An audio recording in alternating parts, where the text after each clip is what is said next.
Alexis here, coming to you with an awesome sale of 25% off when you use promo code OHURU25 at alexisfowler.com. I provide services like digital art, logo designs, packaging designs, web designs, social media flyers, and much more. If you're an entrepreneur with a business or a startup company, make sure you take advantage of this opportunity, getting 25% off when you use promo code OHURU25 at alexisfowler.com.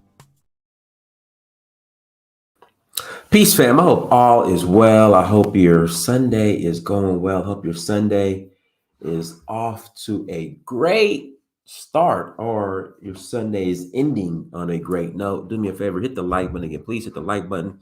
Also, make sure you share and make sure you subscribe. Before we get started, got a couple of announcements. We are rolling to Sierra Leone. We're still rolling to Sierra Leone, November 21st through December 5th. November 21st through December 5th, we are rolling to Sierra Leone. If you're interested in joining us, we will love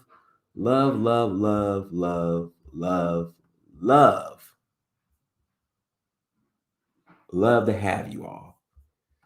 Please visit Danfo, Danfo.Africa. Again, please visit Danfo, Danfo.Africa. And guys, oh man, we're gonna get into today's topic here shortly. But man, you guys got it. The video I'm about to play is so disturbing. It's so disturbing. And the question I have is, if the current Hebrews or Jews, the European ones, the white ones, if they are the synagogue of Satan, as you guys claim, if they are not the real Hebrews, like, wouldn't you want, well, number one, wouldn't you want to remain neutral and allow the Palestinians and the alleged not real Hebrews, or whatever you want to call them, duke it out and not get involved? Like, wouldn't it make sense for you guys to actually back the Palestinians in fighting against the I guess the synagogue of Satan, as you claim they are? Like, wouldn't that make sense? Instead, I'm going to show you this video. Very disturbing and comical at the same time. But before we do that, make sure you visit Danfo, Danfo, Danfo.Africa. Again, please visit Danfo.Africa. I am taking a group to Sierra Leone next month, November 21st to December 5th, or December 3rd. We'll get into that next month. And guess what? They're going to see these happy new Sierra Leoneans that got their citizenship, that received their citizenship via DNA. There is another ceremony next month. I'm taking another group. They're going to get their passports, and we're going to have a great time in Sierra Leone, enjoy some great food, and have a great time. I'm reading the comments. I see people in the comments already. Shout out to Eric Powell in the chat room. I already see people in the comments, having debates. So I was sorry about that. I was just reading the comments. But anyways, but yeah, I just, it's interesting, very interesting. We're at very interesting times right now. And like I said, you guys, in fact, let's go to this next page. Hold on, travel, Sierra Leone. Let's go here real quick. You see this right here? This is river number 2, okay? This is river number 2, all right? This is my promised land, okay? This is my promised land. To many of you all are not, well, actually to many of you all, because I know a lot of you guys are Christian as well, your promised land is this place called Israel or the Middle East, wherever you want to call it. That's your promised land. And you can have it, you can fight over it, that's all you. But this is my promised land. River number 2. Bam. River number 2 is the promised land. Me at river number 2 with some fresh lobster, some coconut jollof, beautiful women. Only thing that Sierra Leone is missing is Origin beer. It's a beer I drink when I'm in Nigeria. It's called Origin beer. That is the only, if we could figure out a way to import Origin beer into Sierra Leone, oh man, you have no idea. You have no idea.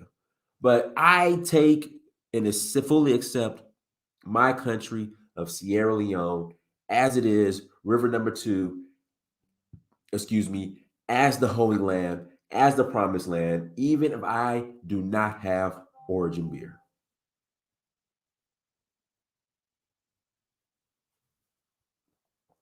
Even if I do not have Origin beer, it is still all to the good, as they say. So, guys, do me a favor. Hit the like button. Please hit that like button. We don't ask for much. Hit the like button, super chat, cash app, all that good stuff. We greatly appreciate it. Then we're rolling to Benin. Dinah, you like Sierra Leone better than Nigeria? Depends which day of the week. It depends what activities. For beaches, Sierra Leone, by far. For food, Sierra Leone. For just overall vibe, Nigeria. So it just depends. I love them both. They're both my babies, along with Synagogue. I have 3 babies on the continent. That's Synagogue, Sierra Leone, and Nigeria. Those are my 3 babies who I love. Which shout out to AJ Niger in the chat room. AJ is rolling to Zanzibar with us.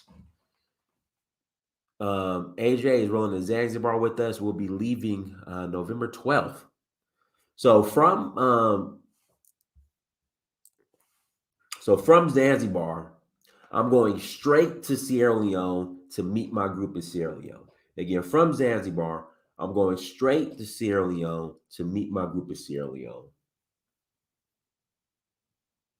And guys, I might, again, keyword might, not a promise, I might have an opening for Zanzibar. If you're a last minute person, you're like, listen, Diners, man, I want to travel. I want to get out the country. I want to go see some nice beaches.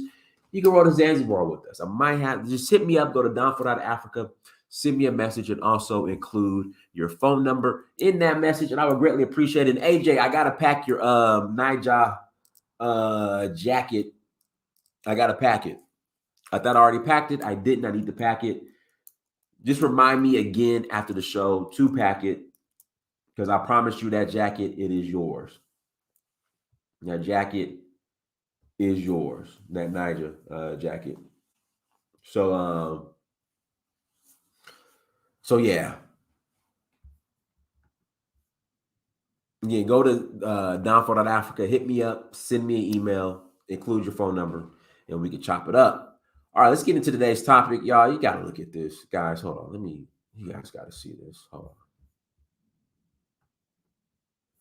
And some things I just don't get. I don't understand. Listen, you have a right to whatever you believe in.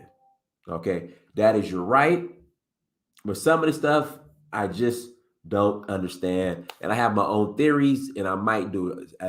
I've done a show on my theories before on why Black people, they're claiming Israel. They're claiming to be indigenous to America, our infatuation with the pyramids. Like, I have a theory, we're the Black Chinese, the Indians, Buddha was a Black man. We brag the most and want to the most claim all of these civilizations. But when it comes to sub-Saharan Africa, here we go. Why aren't Black people as excited about sub-Saharan Africa and everything that comes with it, from the culture to the spirituality? Why aren't we as excited about and wanting to brag about sub-Saharan Africa on the level as we do Egypt, Israel? We were the Moors. You know, we built America. That's what I don't understand. Like, there is no confusion. We are descendants of sub-Saharan Africa. There is absolutely no confusion. But we want to brag about every and here we go. We want to brag and take credit for every single civilization that white people have validated or conquered, or would you say non-black people have validated and conquered.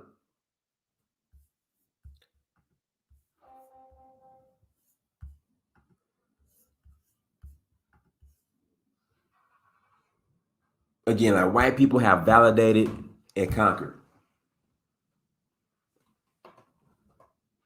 I never understood. Well, I kind of have my theory behind that. I just gave my theory on it. Until non-black people have validated or conquered something, once they do that, then all of a sudden we want claim to it. We want to say we were the original people there. It's ours and all that. But when it comes to sub-Saharan Africa, for some reason, we are not as excited about that, when there's no confusion that that is ours. Like, there's no confusion, no argument, no nothing. Like, sub-Saharan Africa is ours.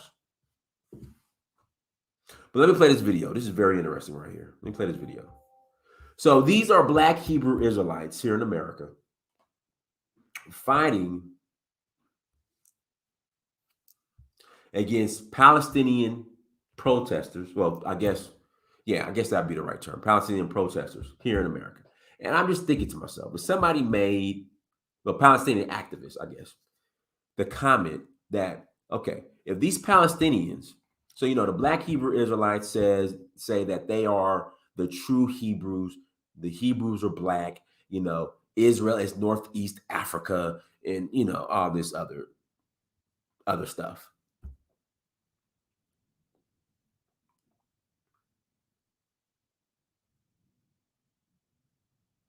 Right, that's the claim. Again, that's the claim. So if that's true, shouldn't the Black Hebrew Israelites be shoulder to shoulder with each other in going against the so-called synagogue of Satan, as they claim, as Black Hebrew Israelites claim that the non-Black Hebrew Israelites in Israel right now claim that they are? But let's play this video.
I need answers. I'm gonna put the link in the chat room. If you'd like to call in and ask the conversation, please click on the link. Again, I'm gonna put the link in the chat room. Please click on the link. But I don't understand why Black Hebrew Israelites are fighting side by side with the synagogue of Satan. Like, I don't get that part.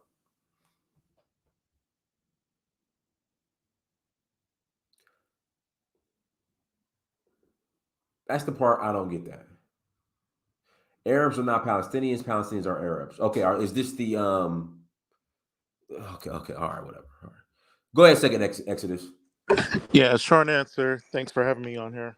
Short answer is that there's a lot of different beliefs within the Hebrew Israelites, but the common theme is that we have a genetic blood tie to the ancient Israelites, according to science, history, archaeology, and biblical prophecy. And part of the biblical prophecy is not to engage in what Jesus said in that time period is going to be a bunch of Gentiles or non-Semitic, non-Israelite people living in the land fighting amongst each other. So, Okay, so that's why these so-called Black Hebrews are fighting these Palestinians. you said Black Hebrews are fighting the Well, Did you watch the video? Did you watch there the are video I some. just played? Yeah. There are some who do believe, and not everybody believes the same thing. So there are some who do believe that uh, they have a tie to the land in, by supporting the current state of Israel. But that goes against biblical prophecy. That's a misinterpretation of biblical prophecy. So there are going to be people who make mistakes.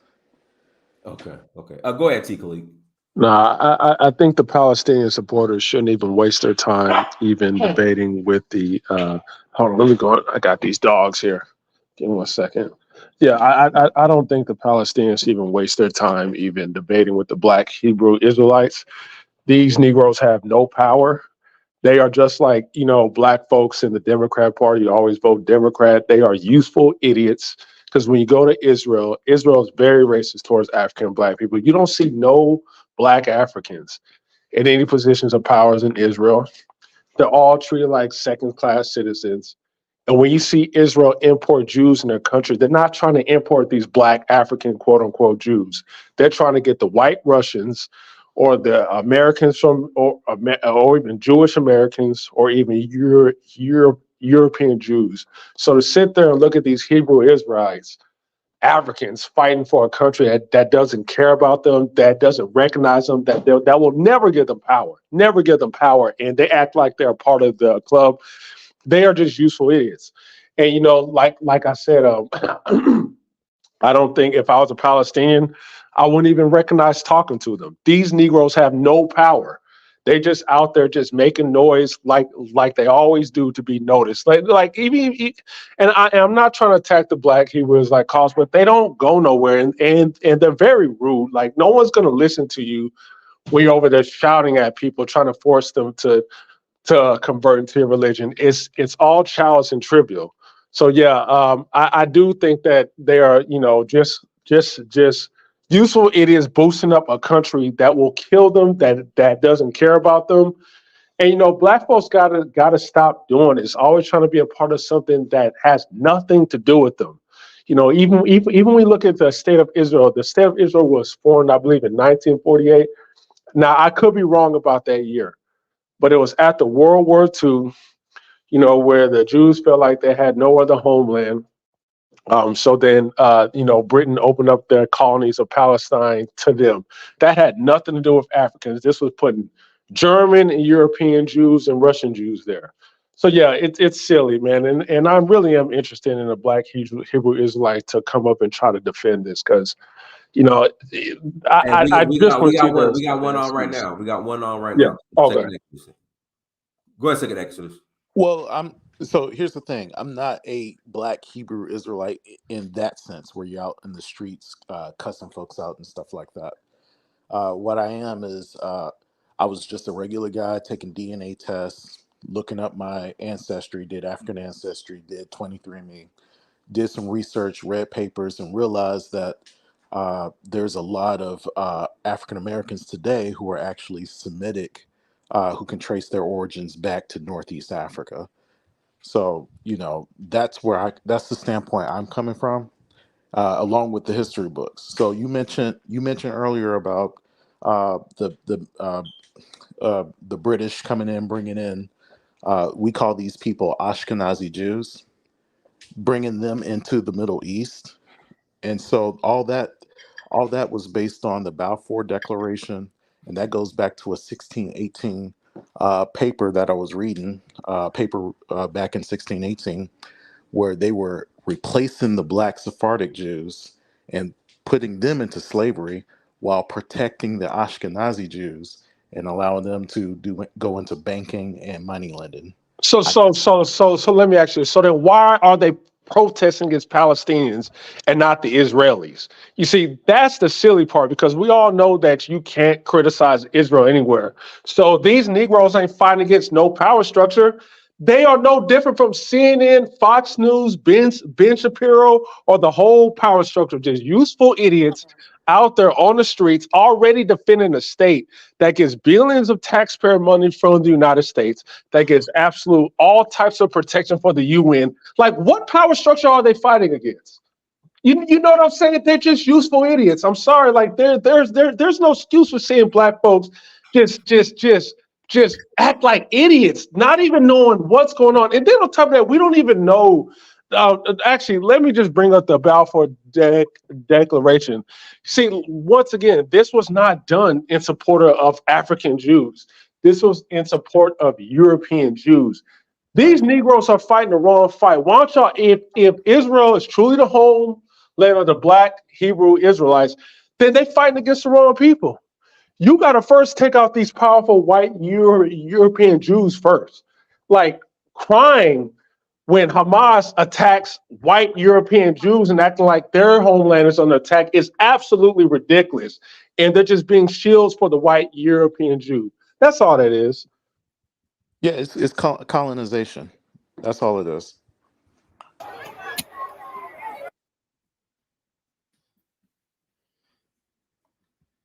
And the thing is, like, what's crazy is that when I see black folks especially support, and that's fine. Like, it's like they don't even know what Israel has even done to this country of the United States. Like, I don't know if y'all heard about the Lavon affair that took place in 1952, where Israel hired a bunch of Egyptian Jews.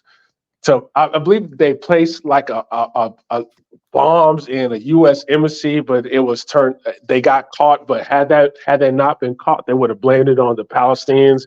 Would have brought the United States into war. Israel then attacked American citizens on the USS Liberty. Didn't shrink. Excuse me. They didn't sink the boat like it was supposed to, but had that boat been sink, would have been blamed on the Palestinians. America would have been brought into war. I don't know if y'all heard about Jonathan Pollard in the 1980s, did the biggest espionage spy against United States history, was pretty much selling nuclear secrets to Russia in order to have Russian Jews immigrate to Israel, one of the biggest espionage against the United States. And then you got these silly Hebrew Negroes outside protesting against the Palestinians, supporting the state. These Negroes act like they're against, the status quo. They are pro black people. They are fighting the system. No, they're not. They ain't fighting no white supremacy. Whatever these European Jews tell them to do, they will do it.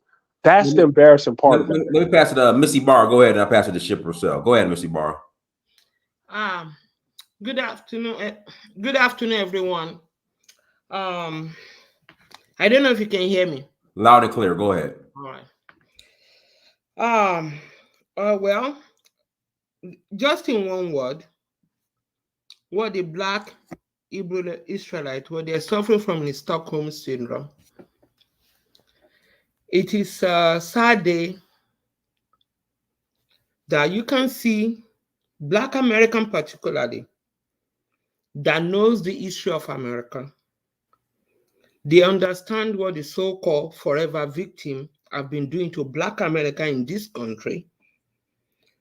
For you in any way to support the killing of children, it is an affront to your forefathers. I don't care what you say. It is an affront to our skin tone. It is an affront to everything that has ever happened to Africa all over the world. If you want to, you can be neutral and not have anything saying this. For those that went from United States of America and went to Israel, you know the history. You are down there. You're on the ground. You know what is going on. I came to US in 1990s, and I know more about what is going on between Palestine and Israel than those of you that call yourself Black America on the ground. How can you be so diabolical? It is evil. It is wickedness for any Black person to support Israel in any way. Because the war that is going on is not a war. It's an ethnic cleansing of the people. Regardless of your opinion, you have no opinion on this matter. No Black person should support this. If you don't have anything to say, you should stay out of it. Let alone you are willing to die for the cause that has nothing to do with you. This is a state of cowardness. Black Americans, Black Africans. Again, the world is making a decision. You are not on the table to be there. You don't. This is what you've been fighting for, the right to fight for your oppressor. Israel is fighting people under the age of 14. United States went all the way to Gaza to go and fight children under the age of 25 with no weapons. Hamas have no army. They have no police. They have no... in fact, the food that they eat in order to make Israel feel comfortable is being given to them by Israel. They make them... By the way, Black Americans should take note of what is happening to people of Gaza because you're so ignorant. And particularly Africans, you should pay note of what is going on to people in the world. You are here live and direct. Where they empty white fortress over children. And you are all here blabbing, masturbating over bullshit. Take note, because that is coming to your doorstep. And I'm sure all of you are aware that Israel is the one that is training your police officers in America. It is a level of insanity that you can have a Black American that left this country and you can be on the ground and put on a uniform to go and kill people that have no weapon. Get the fuck out of here. My brother. Yes, ma'am. Take over. Our people are done. This is insanity. I promise you, don't be so surprised if you hear that any African somewhere else put on a goddamn uniform going to go and fight children. Get the fuck out of this. Ooh, how can you be so dumb?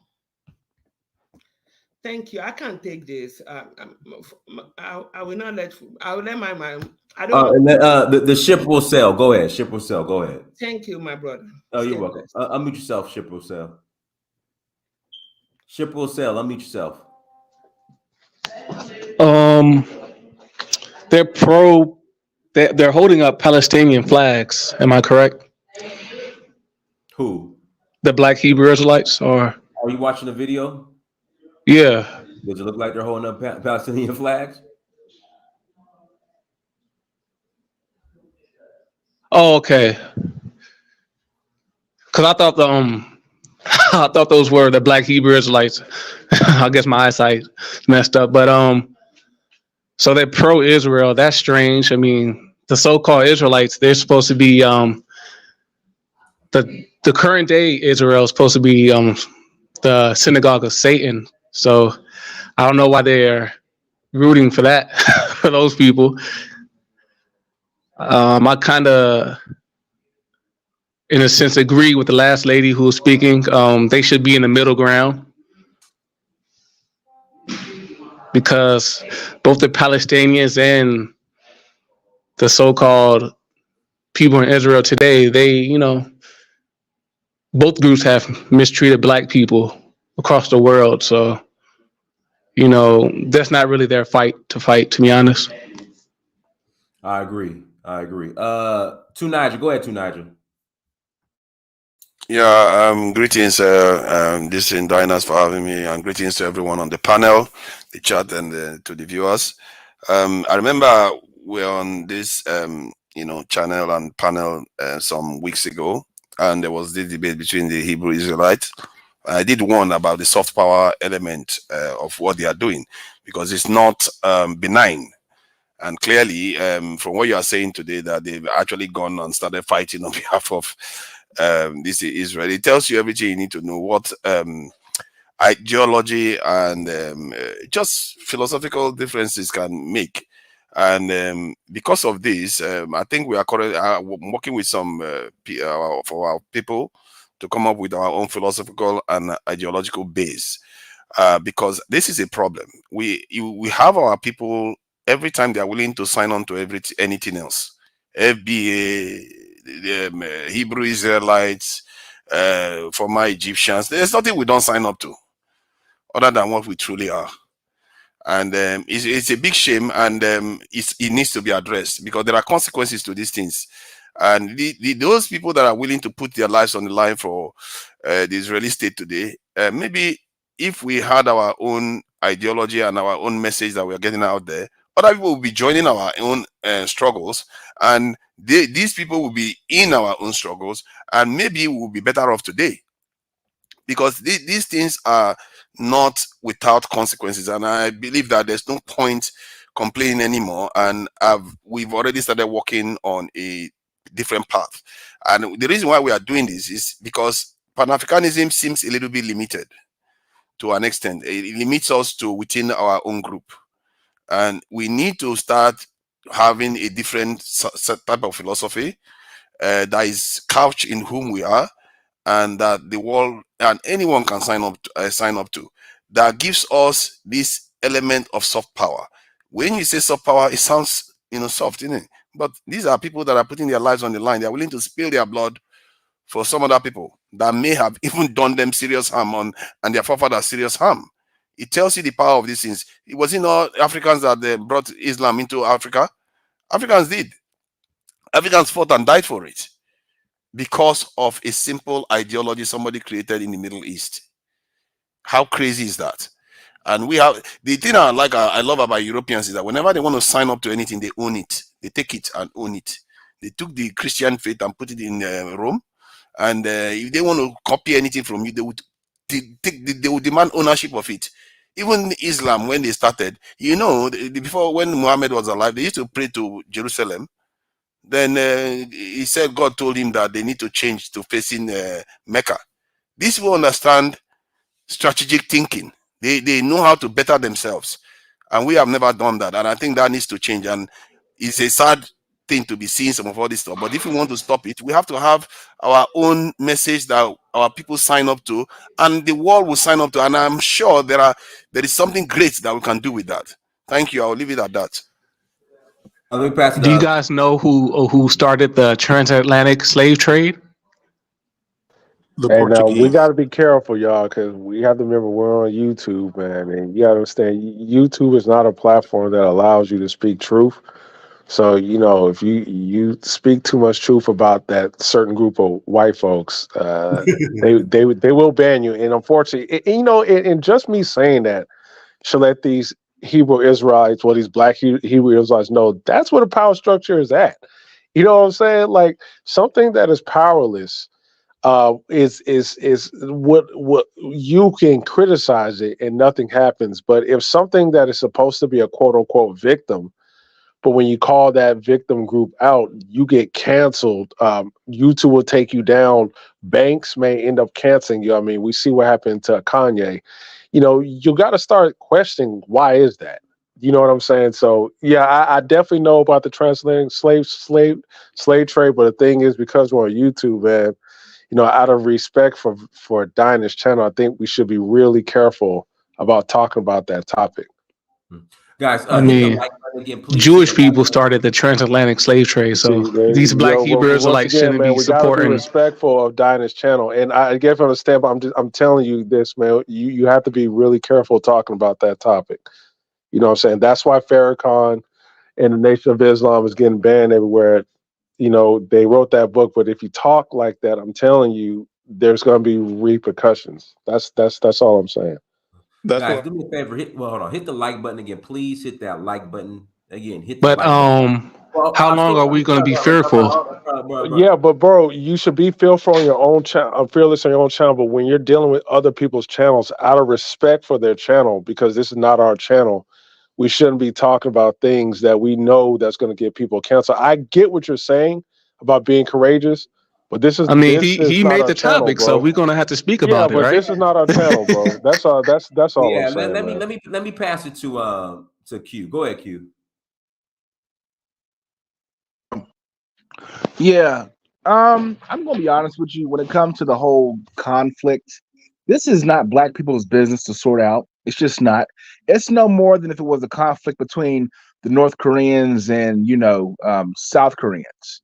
It's not our fight to jump in the middle of. And I don't understand if this is the case why the Hebrew Israelites will be out there antagonizing the Palestinians because number one, there's no point. Like what's the end beneficial goal for yourself when it comes to going after the Palestinians as it pertains to this conflict? If anything, once this conflict is said and done, let me tell you what's going to happen. Everything is going to go back to business. Everything is going to go back to the way it was before. Nothing's going to change for the black side of town. So trying to solve this issue as quickly as possible or picking a side, it does nothing from the standpoint of, your own personal self-preservation. I don't like what's happening over there. Just speaking just generally as a decent person, I don't like to see, I'm saying, kids being killed or, women being killed or unarmed people. Like that stuff I don't like to see that kind of stuff. I'm not a fan of war. But I do know when it's a time to embrace and a time to refrain from embracing. And considering everything that we face, we have no business trying to start up a fight. So yeah, that stuff needs to you don't jump in that mix. And they are actually in a better state than we are actually. We may not realize it as it stands. That conflict to me is the most evil conflict on the face of the planet today because of what it represents. It completely destroys international order. America has vetoed 53 UN resolutions. As a matter of fact, it's 54 now because they vetoed one recently again because of this single conflict. And America is fueling the division in that region because they understand that if that region is united with a nuclear power Israel there, that means that America doesn't have control over that region. God knows what will happen with the Suez Canal. Most empires in the past have always come from those regions. Hence, why they have to maintain control in that region. That's the only reason why they are supporting this conflict the way they are doing. And whenever you hear this analysis on the news, they always analyze and say, "Oh, these will hate each other for thousands of years," and all of the rest of it. They never really get to the crux of the matter. Why is it America is investing so much in Israel? If Biden talks about it all the time, that if Israel didn't exist, they would invent it because they need control of that region. America fears the same behavior. It's a part of biblical prophecy, man. You can use biblical prophecy if you want, but I'm telling you, the cold hard facts in this modern world is that America understands that is power for them if that region is divided, just like they keep us divided. If you look at what is happening in Eastern Europe, there's no real reason why America. No, tell me one real reason America is so against Russia. Is it because they are dictators? America work with dictators all the time. Is it because they are communists? America work with communists. What is the big reason? It's because America is all the way lonely in the American continent, while that continent that contains Russia, China, India, and the Middle East, and even Africa is connected to the Middle East. They are all in one bulk. Yeah, if those regions unite, especially excluding Africa, America's power will wane, which is the Anglo-Saxon power. They are the ones that won the First World War. They won the Second World War. Why should they give it up? Hence why you are seeing all this type of behavior. They were willing to. Who do you think was the first country to send warships to that region? This same group, not the French, I'm going to be honest with you. See, this is where we kind of have a difference of opinion. I don't trust a nuclear weapon in the hands of the Iranians. I'm going to put that out there. I don't trust it in the hands of Putin. I'd rather deal with the devil I'm familiar with and the one I don't know about. In a way that the Middle East gets down as pertains to, how they practice Islam, the shit gets hot very quickly. See, for They can us pass black it off people, to Bro, anyone. black let me people, ask you a that's question. not good How for many us. countries have Iran invaded and attacked? Because that is They kind don't of have they don't have the power to take a on any kind of stuff ridiculous like that. notion that you're No, saying I'm saying what they're about capable Iranian of with doing. nuclear weapons. I'm saying what they're capable of doing. Look, if you're talking about a demographic who will blow themselves up in a damn car or fly into a damn Who are skyscraper. Iranians blowing themselves up in a No, car? I'm talking And no, what I'm talking country about have they invaded? no, I'm saying from the standpoint of how the mindset is over there. Oh my! See, I don't the trust Hold on, Iran. entire hold Middle on, East, the The entire Middle cartoon East, Islam created by America. Okay. let me Yeah, I know. I hold on, don't trust them with a nuclear weapon. Q, That's me Q, and a great many Q, others. I Q, just don't. Q, I'm not. You do. Q. We just had a white guy in Maine shoot like 50 people and then kill himself. Like here in America. And we got nuclear weapons over here as well. So I don't get your point. We're the only the, country that the Middle uses. East is a threat to us. That's for sure. If they become stronger, they are a bigger threat than even the Europeans to us on the continent. The first time they gave Egypt a little bit of power, guess which country they first invaded? Sudan. Because they are going to be coming south. They want to Arabize the southern part of the African continent too. So we have a serious challenge here where the Middle Eastern people will take advantage of us. The Europeans want to take advantage of us. The Chinese wants to take advantage of us. We are the ones that are asleep, that some of our people are actually going to fight for them.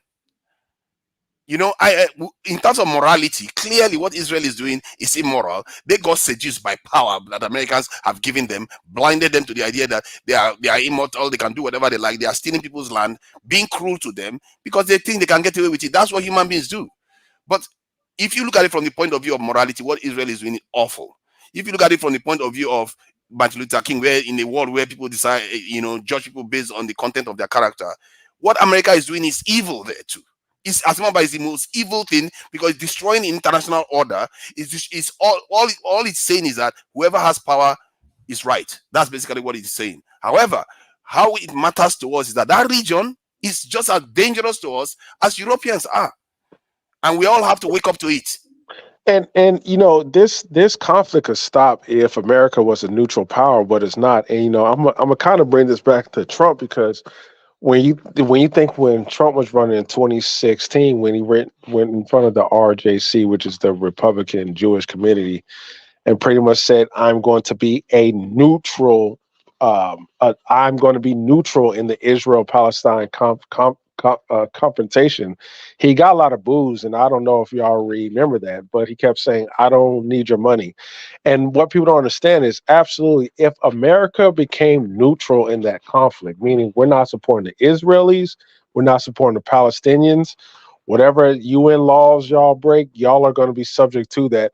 There will be peace in that region because I can tell you for sure Israel will definitely get a whole lot of laws and sanctions going against them and maybe the Palestinians. But because America is so biased, we sit there and what you said was right too, Nigel. We sit there and we protect them against UN resolutions.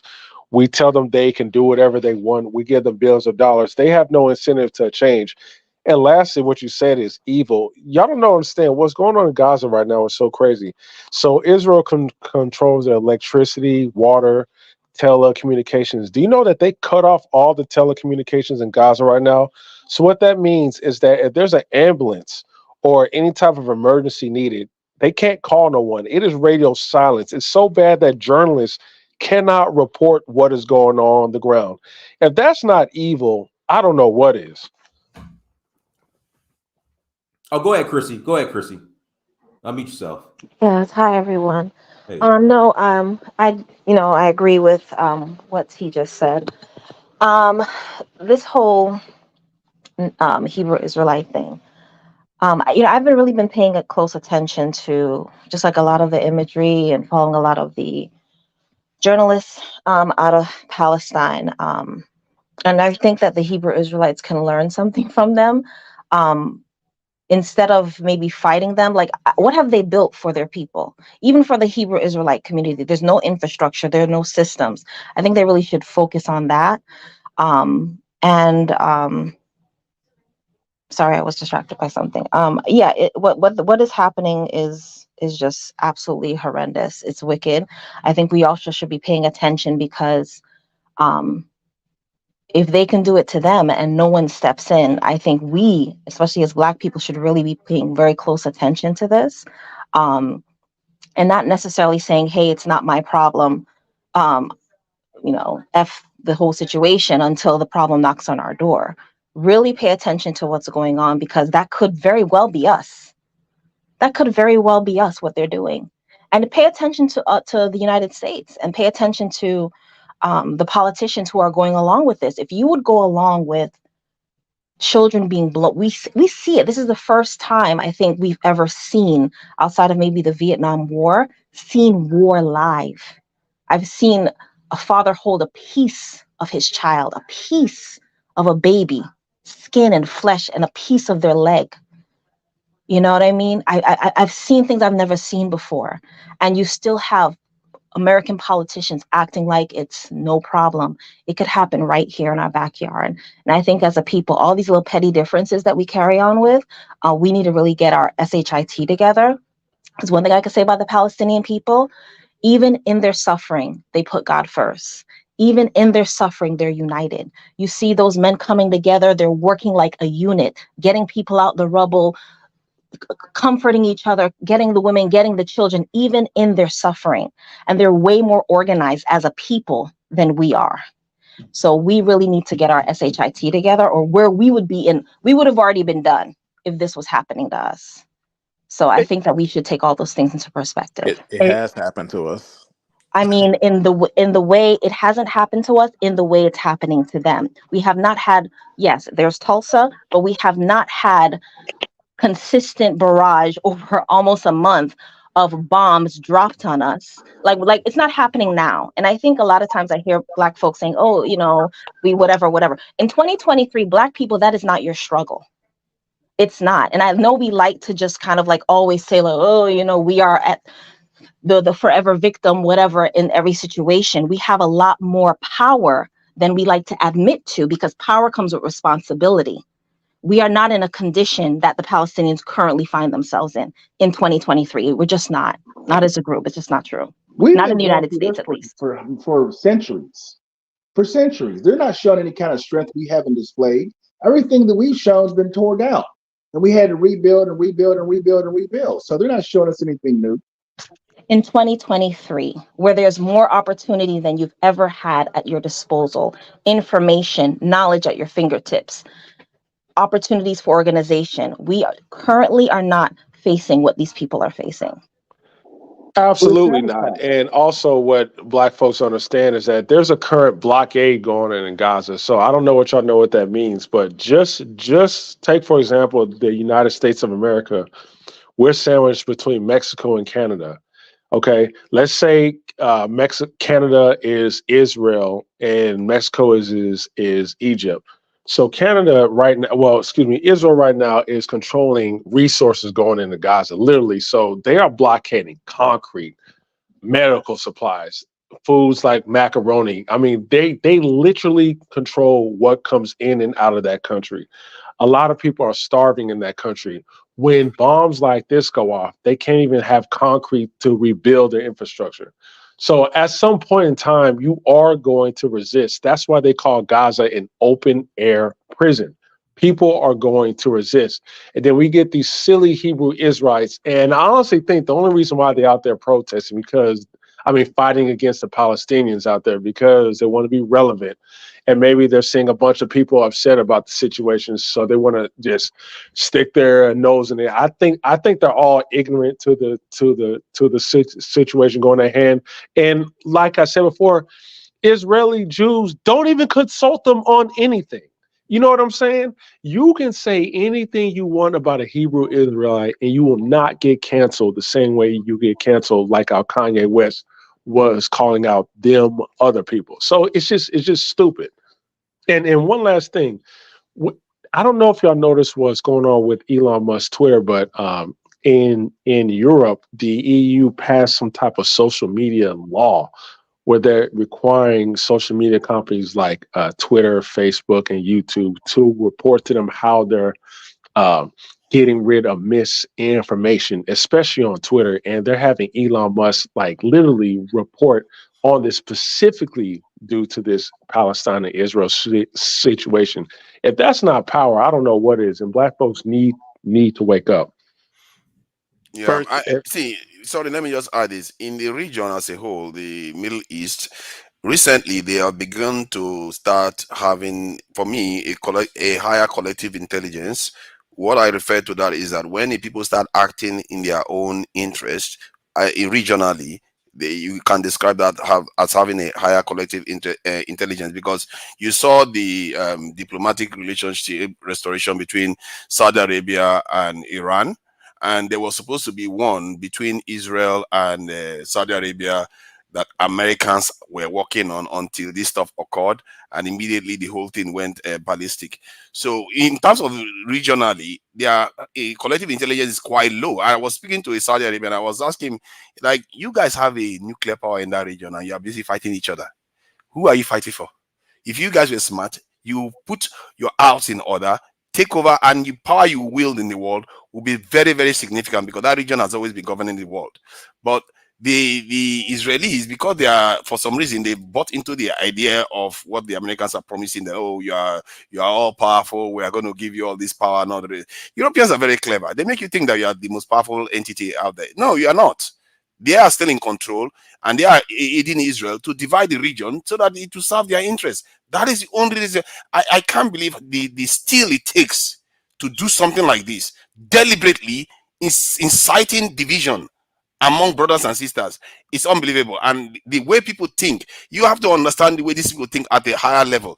The other day, Ehud Olmert, the former prime minister of Israel, when they talked about all the people that they slaughtered in Lebanon, he said, that he gave them 17 years of peace. That is good. Is what it is what. So this is how these people think. When they are taking people's lives, they are in a kind of creating type of fissure between groups. They don't calculate it. They don't calculate it based on the number of lives that are immediately being lost. They are looking at it from the point of view that we are going to get a greater benefit and millions of our people are going to do well. That's how they look at these things. And that is what is going on there. We have to start seeing it like that. That's why America is supporting it. You have to ask yourself, why is America supporting this? Are the Europeans suddenly subservient to the Jews? People always make it look like the Jews are controlling it. They are not. The Jews are not controlling anything. The Europeans are. They are still in charge. Anybody that buys that the Jews are controlling everything, they are just as captured as the Arabians. They are using them to fight each other. I've spoken to those people in that region, and if they knew what was good for them, they will come together because they have a nuclear power. If Africa had a nuclear power today, I'm telling you, we will not be where we are right now. You know what? This is a very difficult topic to talk about on YouTube. You know, those are Europeans, right? Those people who are calling themselves Jews, you know, they're Europeans. They're still Jews. Yeah, those people in Israel today, those are Europeans, man. But it really doesn't matter now. It has to matter. It doesn't matter. It doesn't matter. Like I said from the onset, the only reason why Black people are so focused on, you have these groups, we're Aboriginal to America, we're the Hebrews. The only reason why these groups are so fixated on that is because white people validated it. That's why.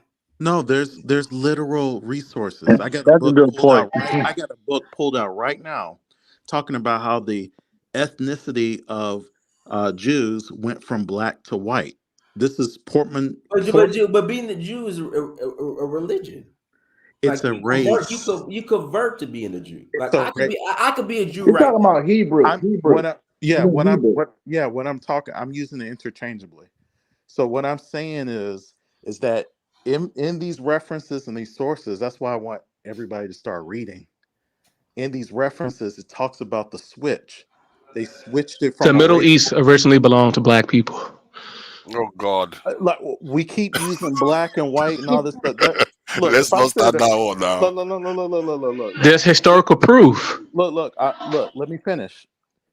I'm bringing up a book that talked about the switch from the physical identity.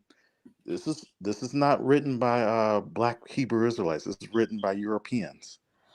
This book says they switched the physical identity in Amsterdam from black Sephardic Jews to whites, and then they made it religious because in America, if you're not an Anglo-Saxon or if you're not white, you can't get citizenship. The world knew Jews were people of color. And so, but the America was a place where you can have religious freedom.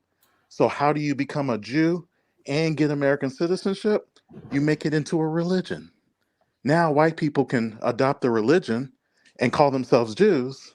And then a few years later, then they can make it and say, oh, it's ethno-religious. And then they replace the identity of what the Jews were historically recognized as looking like, if we want to focus on like physical features. And now you got these converts saying that these are their ancestors belong to that land. This is the problem, right? Bro, They're saying that they claim. the issue I have is, again, when I'm in Africa, I don't see there's only one group, and it's a small demographic of Igbos, and Igbos literally laugh at these people that could claim to be Hebrews. Because not all Igbos are Israelites. Not all Igbos. Okay, look. If you want to make every black person an Igbo or a Yoruba, that's fine. But that's not reality. Not every black person is the same. So if you have people migrating, carrying their culture into that area, and they get enslaved and kicked out, of course the other tribes are going to say, yeah, there was none of these guys here. But the history books say otherwise. To be fair though, if you look at the Israelites, that's the Israelis today, they do look slightly different from your average English or German person. They tend to look more like Italian and That's maybe even right. Saudi Arabian. So when people say the race has changed significantly, I'm not sure they changed that significantly because they tend to have black hair. They tend to have some features Do you of the guys know about All the right, let's Egyptian talk about it Sphinx then. of Gaza? Let's talk about let's talk about what he's talking about, the Italian look. The reason why they look that way is because you had a portion of Ashkenazi Jews that went through southern Italy before they went to Germany. Yet another portion of Ashkenazi Jews from Turkey, I'm talking about from Turkey, that's their original homeland. They went from Turkey to the Black Sea. That area we call Ukraine today used to be called Khazaria. It was between Armenia, Ukraine, Georgia, that area, Russia. Those people also went into Germany. So you got a people that have a Mediterranean look, then you have a people who have a Germanic, uh, orange, red hair, green eye look. And yeah. so they came together and they called themselves Ashkenazi Jews. That said, while looking at them recently, because every time they talk about Ashkenazi, they say, oh, they are Europeans. But when I looked at them, I was like, if these were deep in Russia, you would be expecting to see more brown hair, blonde, blue eyes, and all kinds of stuff. But they tend to look Middle Eastern actually, and they are almost interchangeable. If they change their dressing, you might not be able to tell which one is Palestinian or the other. So That has nothing to do. Do you When guys they're know talking about the about, Egyptian Sphinx of Gaza? yeah, we know about the Egyptian Sphinx in What Gaza. depiction, what race of depiction is the Sphinx in Gaza? Physically, it has a Nilotic look. Yes. Okay, The but we're Sphinx in talking that's that one. I we're Gaza don't know talking about about the it too. I don't know is Ashkenazi a about it. Jews. depiction of a black person. The original Okay, people of that land were black. yeah, See, we all the know world that. was black once. I mean, when did white people emerge? They barely 6,000, 7,000 years ago they emerged at all. So the world was black before. But Yeah. that's the issue I have. The world wasn't all Africans. Yes. When you leave Africa and you become a new group of people, that's who you become. If we make everybody African, then we make everybody able to claim right to the continent of Africa. Nobody should be complaining about swirling because everybody's Did he African. say things in Gaza or Giza? Gaza. Gaza. Gaza. It's in the same region. Even Yeah. Google is It's not in confused. Gaza. The Sphinx is not in Gaza. Well, he's This probably place is in Giza, man. Come on, man. It's right next to yeah. Israel, bro. It's right next to it. Even Google is confused. Google was like, what is Gaza? It has to be Giza. Yeah, come on. I think it's the Giza one. Okay. Great Sphinx of Gaza. I think somebody made a mistake in the spelling there. That is impossible. I've never seen any Sphinx in Gaza. That would be a historical site now. I think it's in Giza they meant. Yeah, it was African. So, what does it mean? It doesn't mean we are going to be any better off just because Africans once had a great civilization. We have to get ourselves out of the mess we are in right now. It doesn't matter what we were in the past. It's not going to get us anywhere. One other thing about soft power that you mentioned earlier, and I agree with you, but here's the thing: not everybody's a monolith. There's Iranians right now who are supporting Israel. They call themselves Aryans. They distance themselves from Arabs. They say they don't want nothing to do with it, and they hope Israel wins. Does that mean all the Iranians take that viewpoint? There's black liberals who take this viewpoint of supporting Palestine. So I Yeah, mean, that's just a small group the of Hebrew Iranians Israelites. they are their own people, just like the Turkish. I think once you are a superpower once, you don't tend to subscribe to other people's identity easily. If you look at Egypt is one of the few that subscribe to foreign identity, but the Iranians refuse to turn Arab, and the Turkish refuse to turn Arab.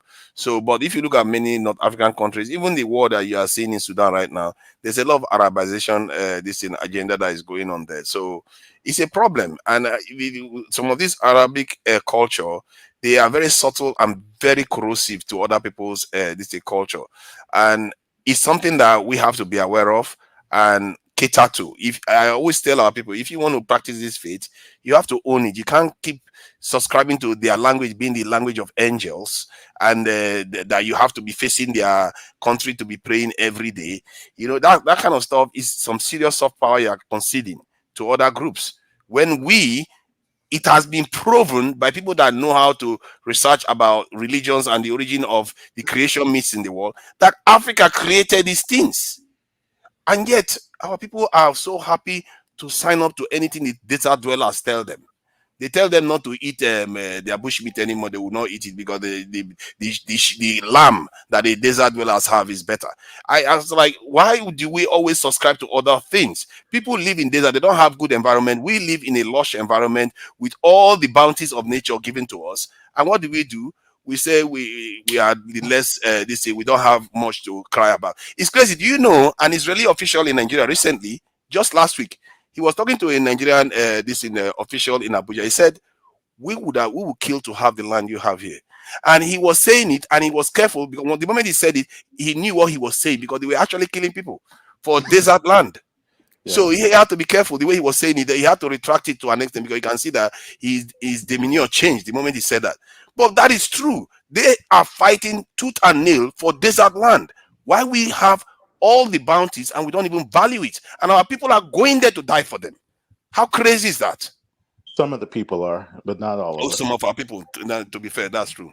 Yeah. But it's not nice because you hear all kinds of agenda we hear from our people. They want to sign, they say, oh, they are FBA, they were once in America, we were once the original, anything to distance themselves from their great inheritance. I've never seen the people giving so much. If there was a God somewhere that said, okay, I'm going to bless the children on the face of the earth, God gave us too much, more than every other group.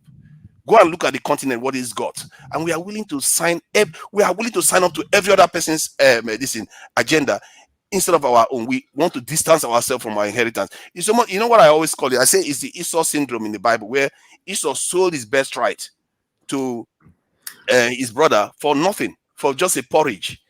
When you have far more, you give up yours to go for some other person's one. Go and look at the continent, what is God. I am from Nigeria. I can tell you, you hardly see famine in Nigeria. You hardly see earthquakes. I don't even know there's no earthquake, and you should forget it. The only thing is for flooding we get, and the stupid flooding, instead of us to even dig this in a ditch, we can't even dig a ditch to save our lives. Well, we are our worst enemy. Well, I think, to be perfectly honest, black people of this side of town, we need to work with those over in the African diaspora, but only people who are on the same page as us. Because we have too many Judases sitting at the damn table trying to talk about but trying to bring everybody else to the table from outside groups. When there's group solidarity among, the black people here in the black diaspora, that's when we can start focusing on our own issues. We can't be focusing on, somebody else's problems. We really need to, at this current juncture, we need to be building among ourselves and networking among ourselves. That's true. That's true. I Dinas has agree. been to Africa. Ask him now, how many of the continents, any countries he's gone that looks like they are starving for food. They are None. dying for food. More starving here. Go ahead, Ola. Go ahead, Ola. More starving here in America. Go ahead, Ola. Yeah, nice topic. Thank you for allowing me to come into your channel, man. Tunaja, right from the beginning, these so-called blacks who call themselves Israeli Jews are not trusted human beings. These are not people Africa should trust. They're good for nothing. You see them on the corner as a sorty wipo. They did not jump to be fighting for somewhere. I don't know what is their right there. They're not even Jewish. It's a bunch of West Africans and Congolese. You understand? They're in Ghana now, trying to abuse a kind of little community. How Africa trusts these people. These people have agenda, and their agenda will be destroyed in Africa, 100%. Will be destroyed in Africa because we will not allow them to have any piece of space to come with this fake agenda. So they come to Africa. We're Africans. Deep in their mind, they want to create society type of empire inside a country already. I hope they will be ready for the consequence what will happen to them in Africa if they try to mess up with anything. You don't trust. These are the people you trust. People who add Latinos and Chinese, I call them what kind of name of people. I bet you whatever they're doing, the real Jewish people are the Netanyahu's ones. The real Jews are those ones, the Netanyahu's. Whatever they try to be recognized, please accept me. They'll just be laughing. The Ethiopian Jews are a problem in Israel. The real Jews, Ethiopian Jews, not these Negro for West Africans. They see them as Africans. As Israelis about to describe these so-called fake Jewish people, black Hebrew Jews. They'll call them Africans. Ola, if we were your people, why didn't you all come back and get us? Nobody wants you people. You people are rotten people. I know you don't want us because we're not the same people. We're not West. We have look. Let me tell you the truth. You people are not trust none at all. Your leaders definitely don't trust. Your leaders. Come on, man. They don't engage him on this. Come on, that's not accurate. Now, why are you saying that they're like that? Michael Mex is not like that. There are a lot of people. Dinas is not like that. Your leaders who try to build a soccer shack in Ghana will be destroyed there. No. Is he Hebrew Israelite? No, I think you are thinking that. I'm talking about black Hebrew Israelites. I don't think that guy is Hebrew Israelite. You forget these people. They are not creeping into Ghana. They're not creeping into some try to play some kind of nice game. One of them is go back to that guy called Africa. Yeah. That guy says I'm really disappointed by Go Black to Africa, and quite a few people that you respect, and they just sign up to this thing. Are like, how do you even do this? Do you think you forget where you are from? The Jews that left Jerusalem 2,000 years ago, they never forgot where they are from, and we somehow forgot, and now you're just discovering it again. How did that manage to happen? I can't understand how our people are willing to sign up to stuff when it's clearly not true. You don't even look at the ones that left this thing, went to Europe. When they came back, they still look similar to people around that area. If I'm telling you, if the Israelis today change their clothes like to Palestinians, you won't be able to tell the difference. You might think you will. Most of them, you won't be able to tell the difference. So the difference is not that much. How is it that somehow we that are West Africans are going to fit in there? Jesus Christ, I can't. The kind of thinking some of these people have. One of them was telling me the other day, Jerusalem was found to be in Africa. I was like, what? Where did you get that? You forgot that the Romans actually went to Jerusalem. They are the one that destroyed Jerusalem. The kind of thinking that allows you to believe that kind of stuff. You can't help some people. What can you say? This is why I'm saying that we have to have our own kind of message. We have to have our own kind of philosophy, our own kind of message that we want to get out there into the world, because our people don't have any, hence they can sign up to whatever is out there. We had something. I agree, bro. I agree. Good point. We had something that was taken from us, and I'm imploring everyone Well, to just pick up a book and read. real quick question. When you say Africans going to come and save us or get us, how does that look like? Like, how are they supposed to come and get us? Well, I think Sierra Leone is giving us a good guidebook. I mean, they're saying, hey, if you have connections to any ethnic groups in Sierra Leone, we'll give you uh, automatic citizenship. You know, and I think that's a good starting point to say, here, we're sorry for what we did, our ancestors. We want you to come back. But I don't believe they see us as the same people. Their actions are not showing that. Sierra Leone, their actions are showing that, hey, if you have a connection to us, we'll give you citizenship. We'll welcome you back. That's a start. I hadn't seen that in what, 400 years? So Yeah, that's what we Been need. alive for 400 years. that's beef. That's beef. I mean, you had all this time to reach out to us, but I see more whites and Chinese and all these other different Lebanese people coming into Africa doing Excuse me. business. Missy Barb, I could, excuse me. Can you hear me? Yeah, but give me 1 second. Sierra Leone is a country that's only, what, 61 years old? Exactly. That borders were created by Europeans? Well, all the countries are pretty young, right? Yeah, so again, Okay. when you say this, reach back out and get us, Yeah. how does that look like? Again, Sierra Leone is a country. Its name it has a Portuguese name, and Yeah. borders were created by Europeans. Right. So I don't understand, like, when you mean, you know, Well, they see this as different, or like it's they're not like, reaching out, or, you know, how does that look like after 400 years? How does that look like? I mean, like what I was saying about as a start. I mean, we can see that, you know, people can copy each other on the continent of Africa. They see one country rise up, the My others.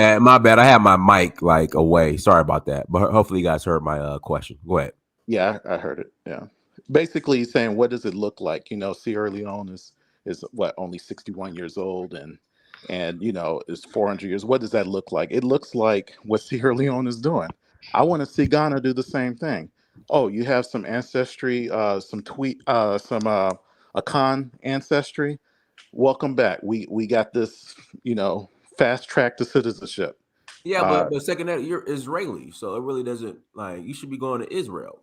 Like, Israel. your DNA should go back to Israel, right? Well, my DNA does go back to the Middle East through haplogroup E. However, I'm not Israeli. That's an Ashkenazi. That's an Ashkenazi citizenship thing. So you don't have to be a Jew. Just like somebody No, said bro. earlier. No, bro. That's Oh, no, no, incorrect. no. That's Let me finish. Let incorrect. me finish. Let me finish. Let me I'm just finish. checking you on Look, that. That's wrong. let me finish. Like somebody else Israeli said, means Israelite, bro. That's it. that's not what it means. Yes, it That's does. In not, no, it Hebrew, it means doesn't. Israelite. Yes, it does. I'm literally studying Hebrew in seminary school. Bro, do you So want to pull up some Hebrew? You want to pull up Israeli with the yo suffix on it and then convert it, translate it to English, and then you gonna come up with straight Israelite? That's a simple gentilic suffix. Stop with the BS, bro. You just talking to people that you think that don't know what you're talking about. Chill look, out, bro. look, I'm not going to sidetrack. Those Russians, they're not Jews, and they get citizenship in Israel, in the state of Israel. They get to be How Yeah, you called know because what Israeli. all those no, people are? let How me you know what interject. all those Let me people are? interject, because you can get citizenship in Israel if you convert to Judaism and get a rabbi to co-sign for you. A That's lot happened. of a lot of Russians hadn't. That's the beef in the state of Israel. There's a lot of different groups from Ukraine and Russia that hadn't converted. They're over there eating pork and doing all kinds of stuff. They just gave them citizenship. Look it up. Yeah, Africa needs to really be on that. I mean, if they could just, from the Yes. standpoint of letting people just move interchangeably from African nation to African nation, I think that would actually build up the continent. You don't have to, apply that to everybody. Like, for example, riffraff from different countries, we don't, we could, they could set up guidelines for that to happen.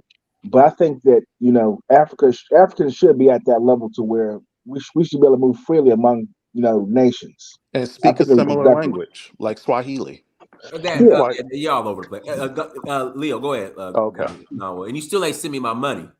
You still ain't Oh send me man, my money, I bro. got So you. you feel me? I Still got ain't send you. me my money. I got you. Okay, I really don't know where to start. it really saddens me when I hear. I mean, I don't want to use words like idiotic, but I hear the brothers say they don't come to get us. I mean, who the hell are you talking about? I don't understand.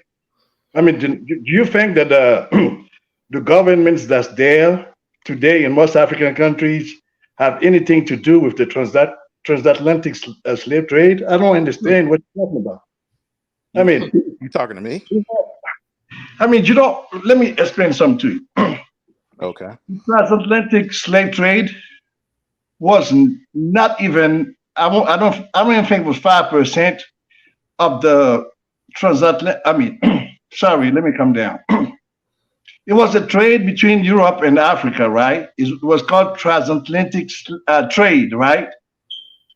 Europeans, starting with the Portuguese, then the Dutch, then the Danes, and all these folks. They went to Africa when they lost control. When the what you call the Arabs and Berbers, when they took over the. Let me explain. Sorry, I'm a little upset because I hear so much stuff. At one time, what you call goods were coming from Black Africa, right, into Europe. Europeans had no idea where the goods were coming from because the Arabs were taking it to them. The Arabs were trading with the Black African kingdoms, mostly the what you call the Mandingo and all these people, right? They were going into forest area, get the goods, right, and taking it to the Arabs, and the Arabs were taking it to Europe, right? Until 14, some I can't remember the date, when the Portuguese decided to come themselves down the coast to find out where these goods, the gold and ivory and all that stuff were coming from, right? So they start coming down the coast. That's how they established places like Sierra Leone, every place that they come and they put a name on it, right? And they start trading directly with the people, right? The gold, ivory, and everything. Slavery was part of it, right? But it was not the most important things that was traded, right? If you notice the pattern of slavery, it was basically in Senegambia, right? That's where you find some of the slave castle. But then they go all the way to Ghana. So what happened with the people that was on the coast from Senegal to Ghana? Those folks were not selling slaves to these Portuguese. They were selling ivory, they were selling everything else. So they had to go all the way to Ghana, Gold Coast, where you see most of the what you call the slave castle. You know, Oh, you know. most of the slaves came from either Senegal, either the Ghana, Nigeria area, or what you call the Congo area, right? The Congo Angola area. But it was a lot of trades going on. Sorry, my phone ringing. It was a lot of trade going on that was not involving slave at all. Most of the trade, who's calling me? Most of the trade. Sorry. Let me. Did you hear my phone ring? No, you can keep going. Hello. We hear you. Go ahead. We hear you.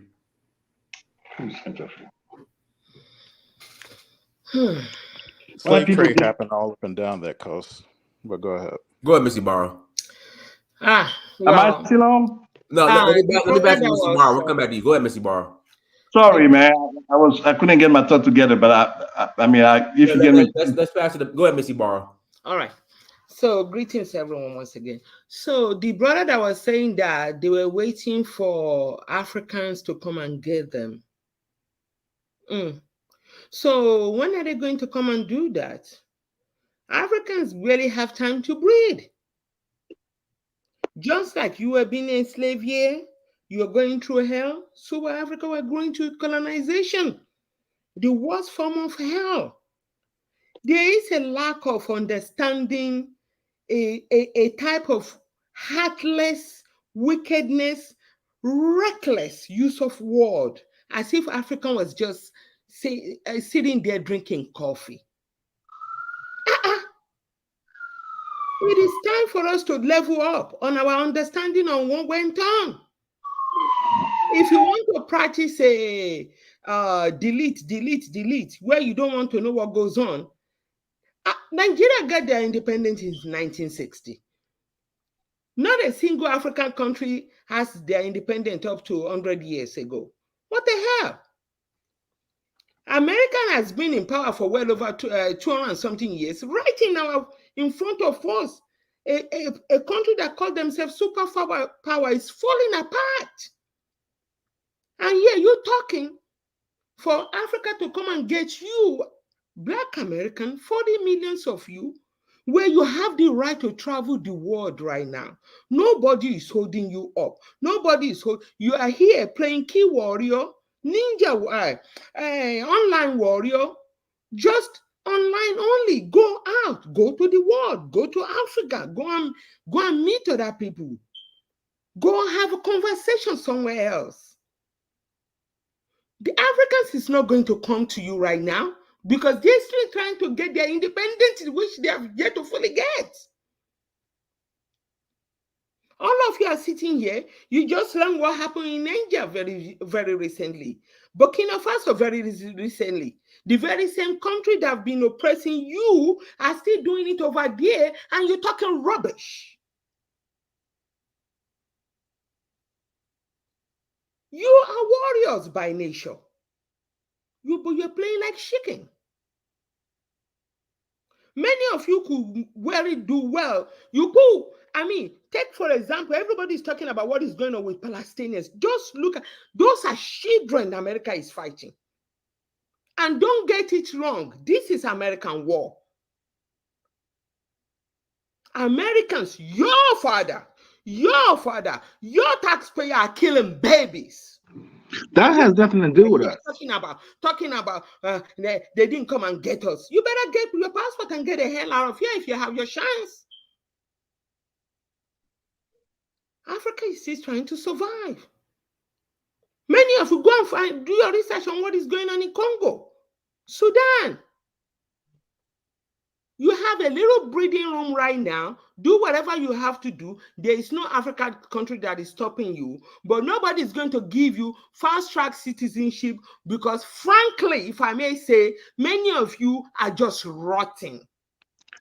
Wait a second. Wow. Many of us are just rotting. Where are you living now? Listen.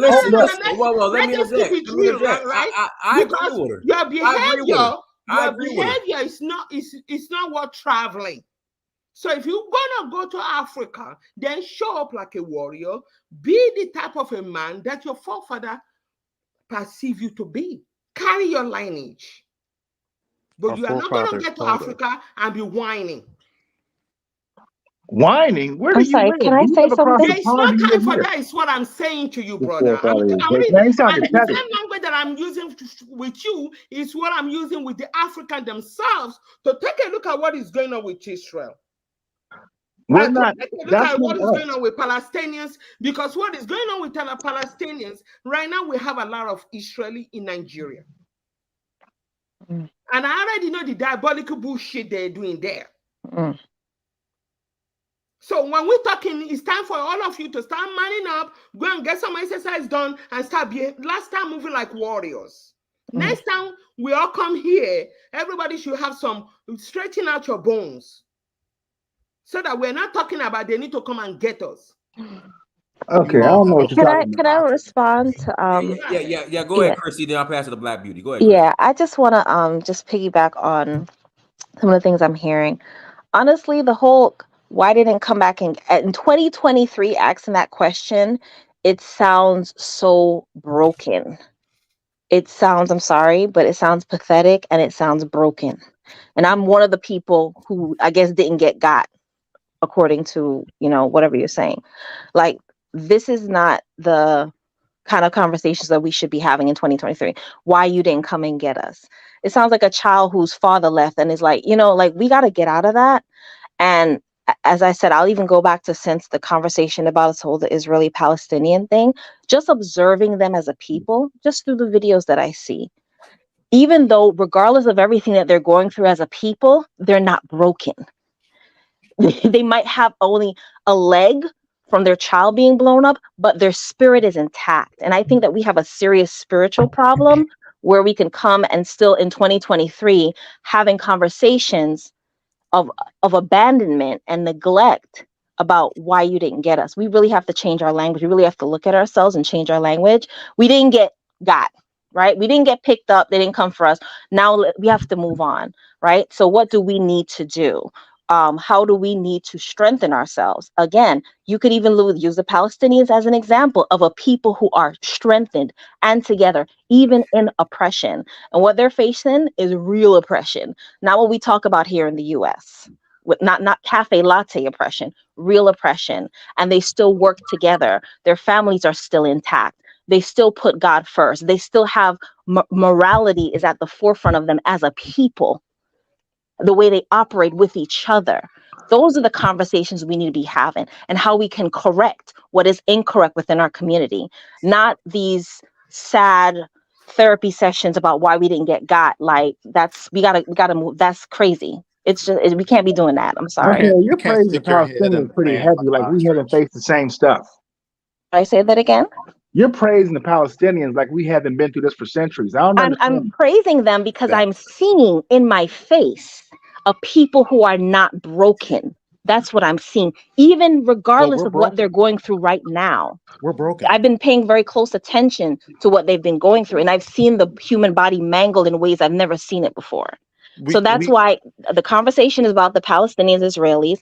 And I think there's absolutely nothing wrong to look at another people and see what they're doing right, and then see how we need to improve, how we can look at best practices and see how we can improve. There's a lot of room for improvement. So we should be, yes, in pencil and paper and seeing how we need to improve. There's nothing wrong with that. Well, the 70 problem years is, don't I'm gonna compare be to honest with you, 400. Hamas is the one that attacked the civilian population there. Like they're the ones that kickstarted this whole thing, and they're They having to didn't have, kickstart the whole yeah. thing. So no, This what I'm trying thing to tell actually you is started from 1948, if you that really follow the It's been history. going on the for whole Gen 75 Z years. attacks they pulled, that's what kicked up this whole thing, and now it's the No, backlash that you're suffering from. That's Okay. not He an Israelite. You solidarity. ain't gonna tell him nothing. that's But not this is true. collective punishment, right? And I hear a lot of Americans say that. And you also remember collective punishment goes both ways, right? So if you believe that they should face collective punishment, also remember that your government that you voted in said there were weapons of mass destruction that never existed and killed 500,000 Iraqi children. So I'm not ready for the collective punishment from the Iraqi government. Like, we should really think when we speak. Are y'all ready to experience collective punishment based on Americans' transgressions? I'm not. We're not going to experience We're that not where going we're to at. experience that. You see, That's this right. is what we're saying, that our people are ignorant, right? We're talking about Hamas kicking off. Do you know the history of Hamas, how Hamas came to be? Yeah, During absolutely. the 1990s, during the 1990s, when they're doing a lot of peace agreements, right? Israeli clearly says that they don't want to talk to the PLO at that time, that they want to talk to some other group. They refused to talk to Yasser Arafat. I pray that the man rest in power, womb of poison. They said they do not want to talk to those groups. They created Hamas. In order for them to feel comfortable, they said one of the things we don't want is for the Palestinians. They don't want them to have a military so that they can feel safe. So the Israelis said, we want to feel safe. We don't want to have we don't want you to have an army. They said, okay. They said, oh, we don't want you to have a police. They said, okay. They said, we don't want you to have weapons. They said, okay, what more do you want them to do?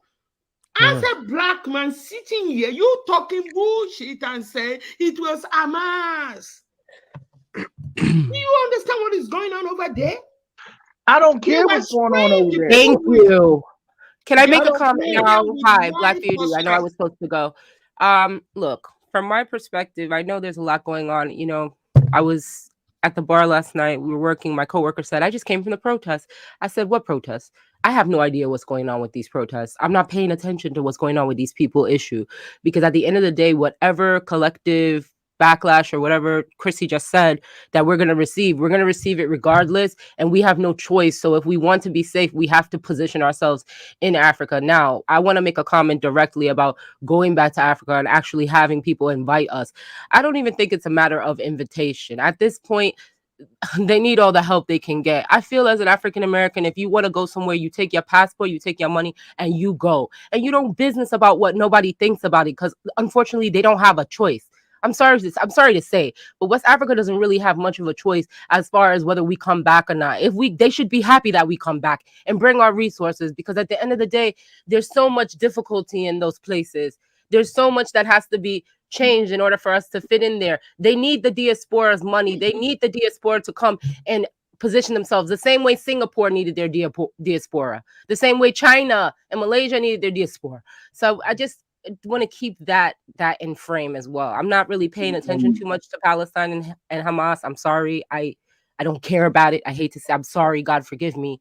But at the end of the day, I'm only looking at how this affects us. Like these protests are happening in New York. So I'm just looking at it like, okay, New York is no longer a safe place. These people done tore it up. Now we got to get out of here. That's how I see it. So I'm not sure about anybody else, but those are my perspectives. Their bonds are thicker than money. So I don't want to go to Africa for people to look at me as a paycheck. That's not. Okay, well, stay in America. That's not how they look at No, you. no, Honestly, can I be honest with you? Stay in America. Just stay in America. That's not how they look at you. Just stay in America, So man. emotional. Hold on, can I say something? Can I say something?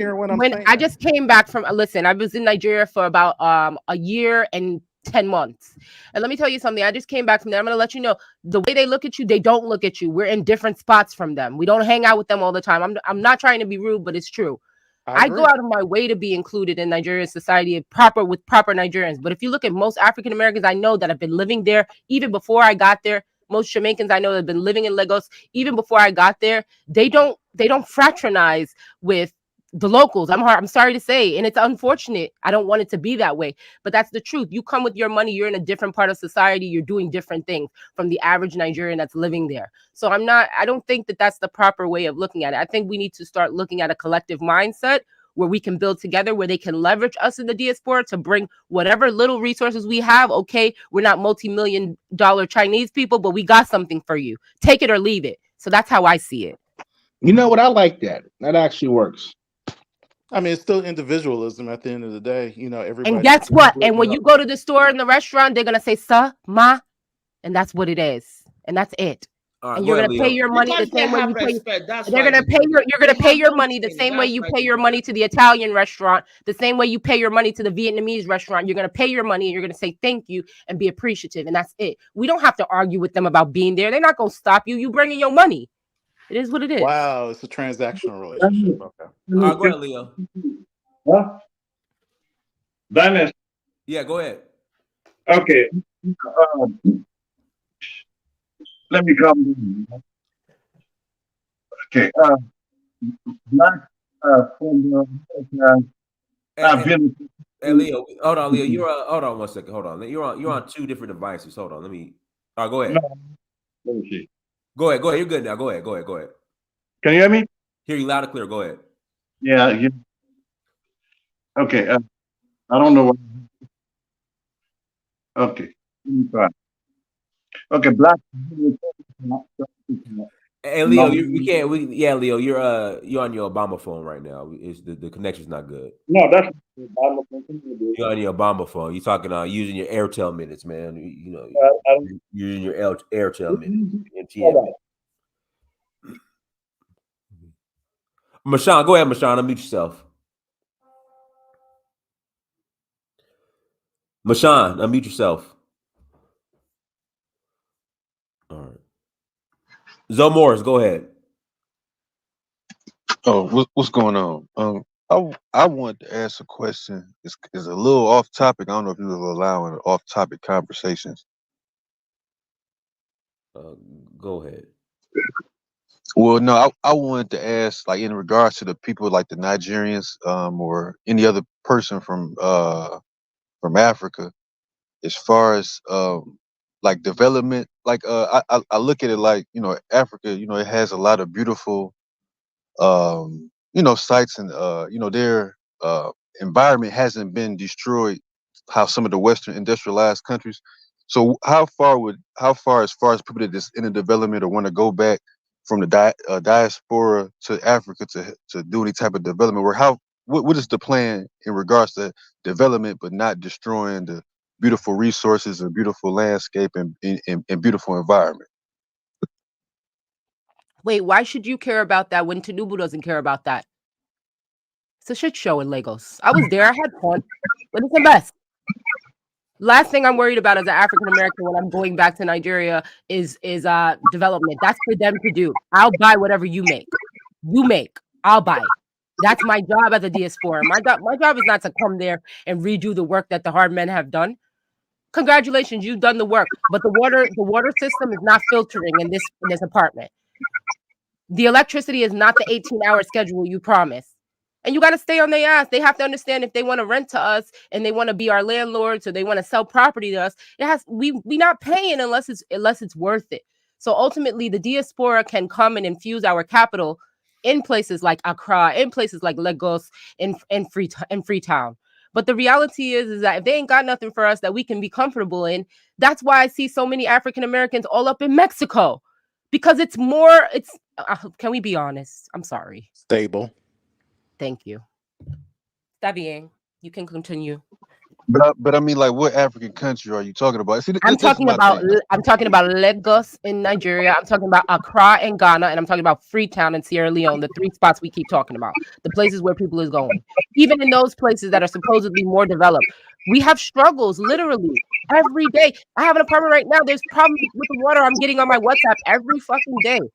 It's like there's problems, and I'm not saying, hey, listen, I'm not complaining. I'm not complaining. What I'm saying is, hey, no, I'm not. Actually, I'm not. You are. Saying, no, I'm not. Listen. No, I'm not. I'm just doing the same thing I would do to any landlord in Brooklyn. I'm doing the same thing I would do with any landlord. Just make my shit right, and I'm gonna come and pay. That's not a complaint. But nobody wants your arrogant New York entitled mindset in their country complaining. But it's not about arrogant New York entitled mindset. I'm not even the people that's arguing in the WhatsApp. The people arguing in the WhatsApp is the hardworking Nigerians that bust their ass to get their money to come from Oshun to come live on the island. Those are the people that are really complaining. They got to do right by their own people. I don't say nothing. I'm in New York. I'm comfortable. To be honest with you, it's the Nigerians that have really worked to be in that position, that want to be on the island, that want to spend certain money, that want to have a nice. Those are the people that are making complaints. So service your own people first, and we go deal with you later. That's it. Now go ahead, Brian. Brian Brown. Go ahead, Brian. Hey, how's everybody doing? Can you hear me? Loud and clear. All right. Yeah, I'm actually. Hey, what's up, Dinus? You know, long time listening and all that. Good. Hey, I think that we have a major issue between the diaspora and Africans. It's just primarily, in my opinion, it's just an issue of being compassionate about.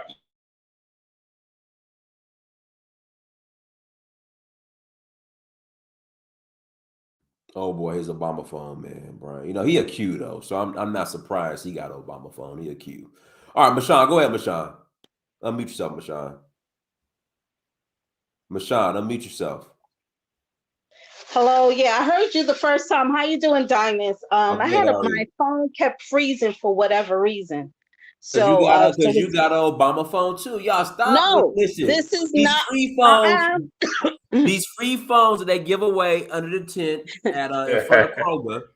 This phone is not an Obama phone though, but this is something that is about to go down, and I don't know if we're all prepared. Some of us are prepared, but not everybody's prepared. Now, the title struck me because it's like, wow, when you see the Black Israelis over there, you know, a lot of them are from Black America. And the Black Americans over here is like, wait a minute, those same Synagogue of Satan people is over here doing the same Synagogue of Satan practices on us here in this country. So it's like, I'm not saying that we're on the Palestinian side, but most of us is not like, we're not down with that. We're not down with the war and innocent bloodshed, you know, and the bullying over there in Jerusalem.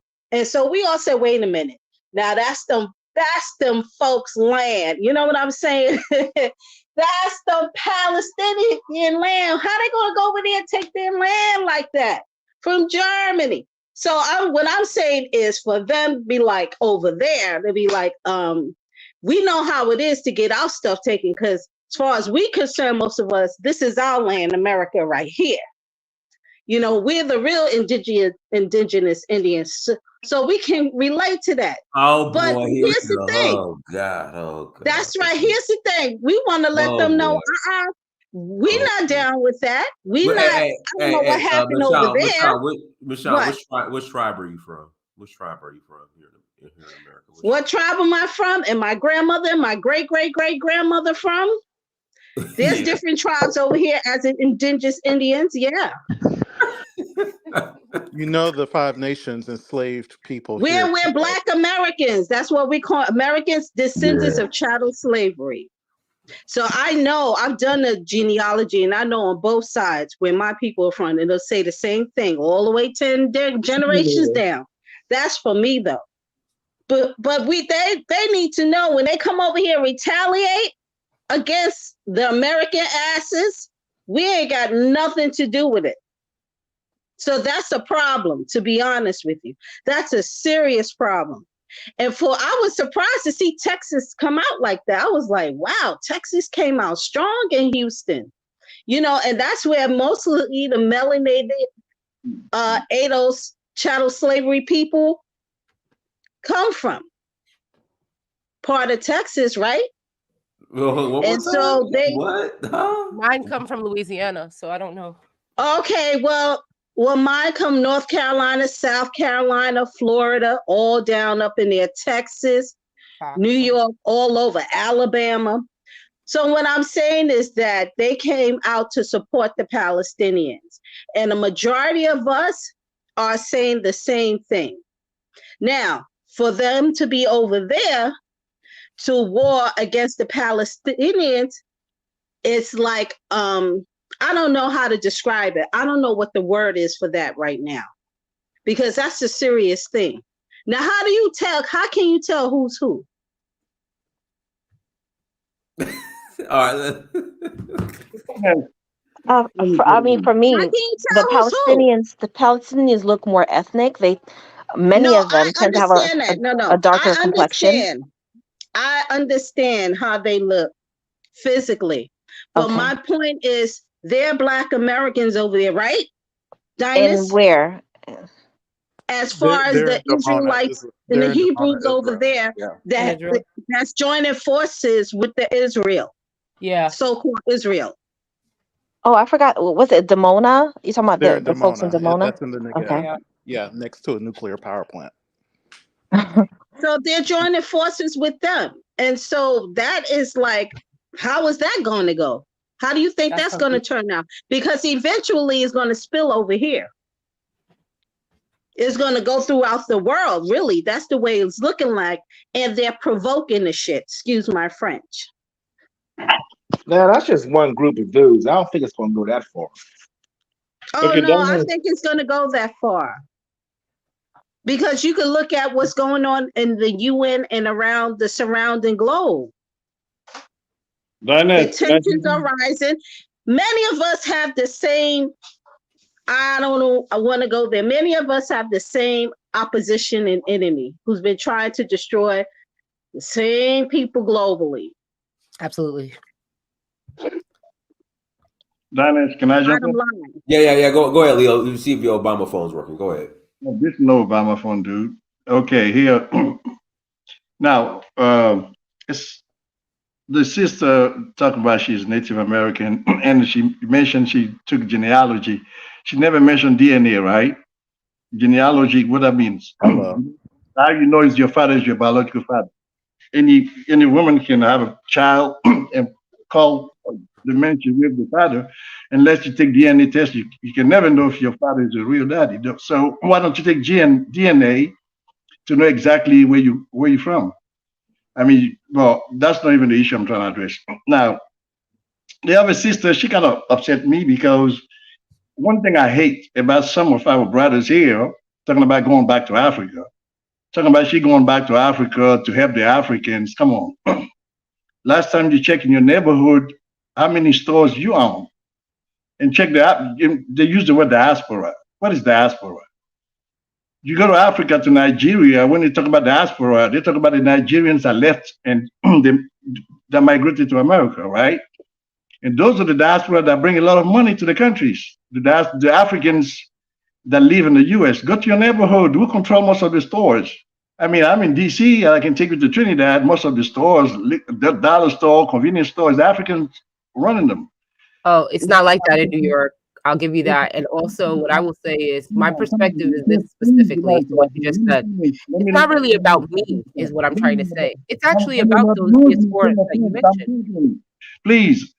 So most of the stores in the black neighborhood here in DC are either Koreans or what you call even most of the restaurant in DC here are Ethiopians. You got more African restaurant than what you call black-owned restaurant in DC. So the Africans, immigrants here are doing pretty good and sending a lot of money back home.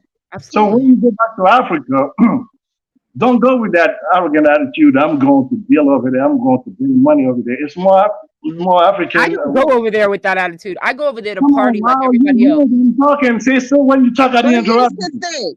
Yeah, no, it's not a yes thing. I'm talking. Here's the thing. I'm talking. Can I tell you that? I'm sorry if I hurt your feelings, though. I am sorry if I hurt your feelings. That is not my intention. Sorry about that. I don't want you to be hurt by what I said, because that's not the case. I don't want you to be hurt by what I said, but I'm talking about even the Nigerians that come from the UK that are uncomfortable in their own country because it's a shithole.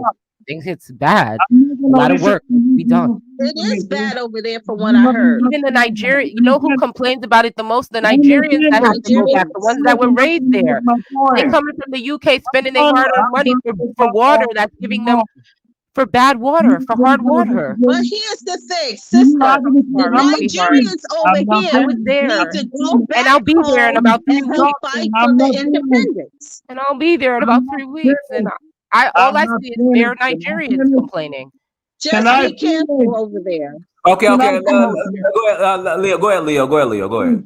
Thank you so much. Thank you so much. I'm a Pan-African, I'm a Gaviite, and I believe that we have to work together for the upliftment of our people all over the planet, right? For you to have attacked me like that. Jackie, let him finish, Jackie. How could he be a Garveyite? I'm the one who's a Jamaican. Jackie, let him finish. Jackie, let him finish. Please, stop it. Don't call my name on these chats. I'm not gonna come on your show no more because they won't let you talk, man. Go ahead, Leo. Don't call my name on these chats. I'm a Gaviite, right? And I believe that we have to unite for the upliftment of our people all over the place, right? I live in DC. I live in black neighborhoods all my life. And I can tell you for sure that it's a lot of needs up here, right? It's a lot of, I can't even tell you, right? My daughter almost got shot the other day. A bullet went through the window. Somebody shot in the background, and she got up and the bullet just went in front of her face. And that's the daily reality of black neighborhoods here, right? So it's a lot of needs here. So when we talk, we have to understand that blacks are living in a dire situation everywhere, not just in Africa. So I find it a little arrogant when people that can't even live in their own neighborhood here talking about they're going to uplift Africa. Come on, let's be serious. I don't know. We don't all live. Can I just say this one thing, Dynas?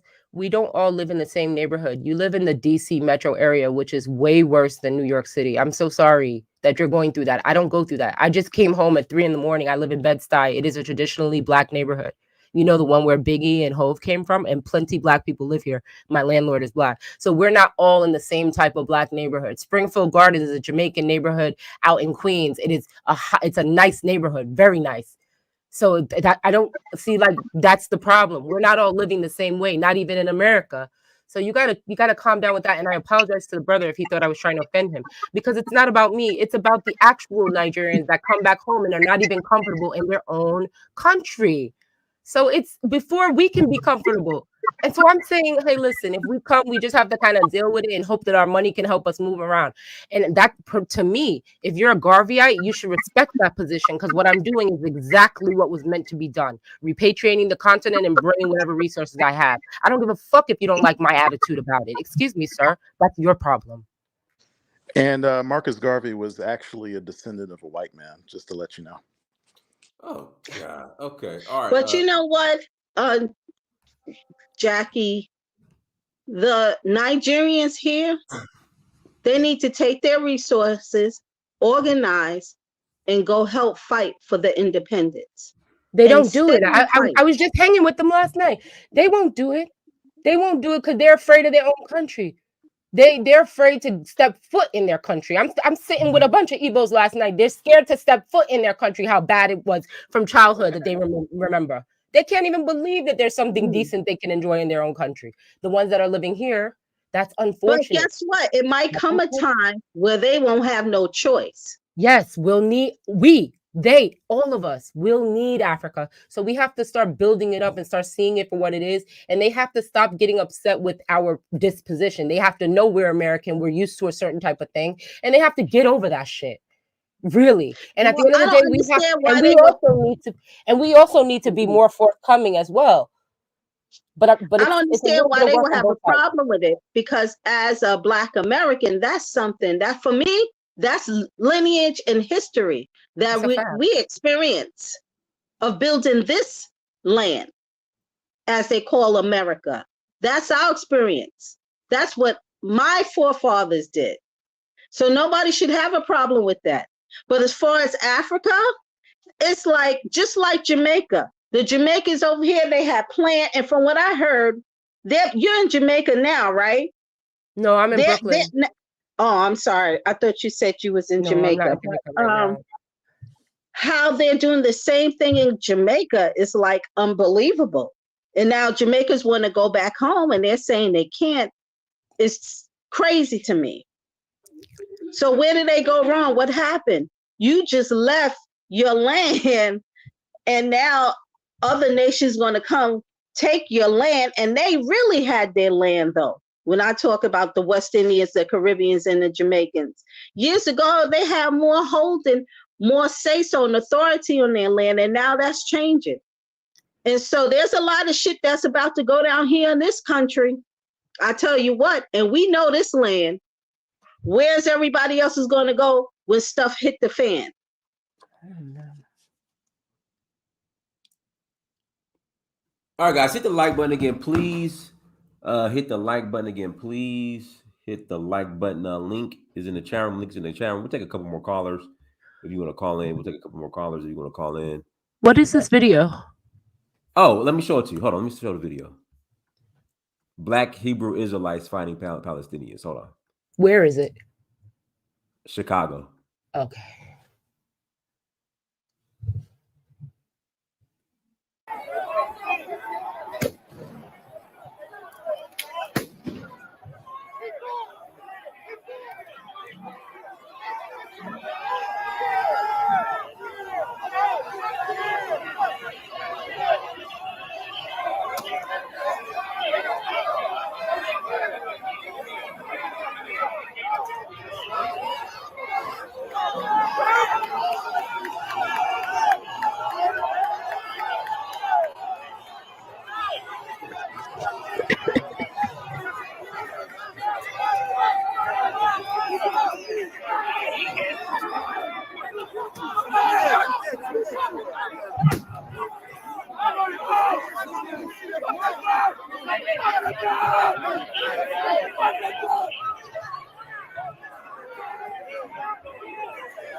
Wait.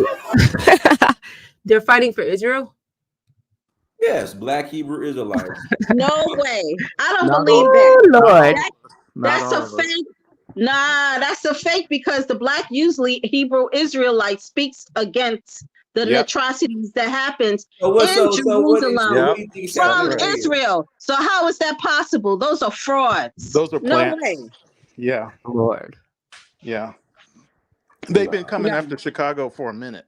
They tried to say Black Lives Matter was for the Palestinians, and now they're trying to use the They Hebrew are. They Israelites. are. They are. So and it's all happening in Chicago. So I just want to put Them that out folks there. are paying people off. Yep. Yeah. Okay. All right. This is urban engineering. Go ahead, Ola. But they did say in Hold on. Jerusalem. Mashawn, chill out. Go Yes. ahead, Ola. Go ahead, Ola. Ola, unmute yourself. Ola, unmute yourself. Yeah, okay. All right, guys. I'm gonna put the link in the chat room. I'm gonna put the link in the chat room. If you want to call in after the conversation, you can. If you want to call in after the conversation, you can. We're gonna close out in about 5 minutes, but we'll take one more caller.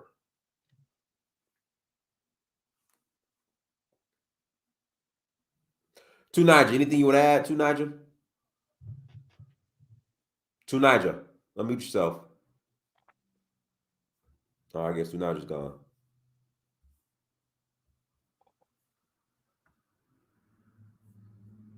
Chrissy, anything you want to add? Chrissy, can you guys hear me? Yeah, we Yes. hear you. Okay, go ahead, Chrissy.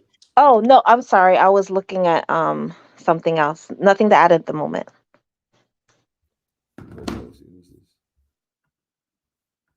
Afu Rakan TV, go ahead. Afu Rakan TV, go ahead. All right, can you hear me? You're real low. Sorry. Can you hear me? Yeah, go ahead. Okay. Go ahead. Speak. Can you hear me? Man, y'all, listen. Sorry. Listen. I'm gonna put a ban on Obama phones. All right, do not be calling into my show on Obama phones. The phones they be selling, they be giving away in front of Kroger, in front of Dollar General. No more. No more. Sorry. Go ahead. That is, I want to ask the lady that say he spent 1 year, 1 year. Oh, my bad. Okay. My bad, I want Ola. to ask the lady that spent. Ola, ask your question again. Go ahead. Yeah, I want to ask the lady that said he spent 1 year and 10 months in Nigeria, and he said Nigeria is very scared to come back to Nigeria. I think you're getting it wrong. In Nigeria, you must have to come back if you want to have retirement, or if you want to. Most of the things you've seen there be done by the diasporas. So I think anybody that says I'm scared to come back to Nigeria is like this. If your family will force you to come back build a house or start a business or a little business, what you can. So I think you said, oh, Nigerians are very scared to go back to Nigeria. There might be those are the Nigerians who don't want to go back. I think so. I think you're right about that. It's not everybody, but you hear it. Just the same way we hear it for Jamaica. It's no different. You hear it. You hear people with the apprehension to go back home because they know what they're going to deal with.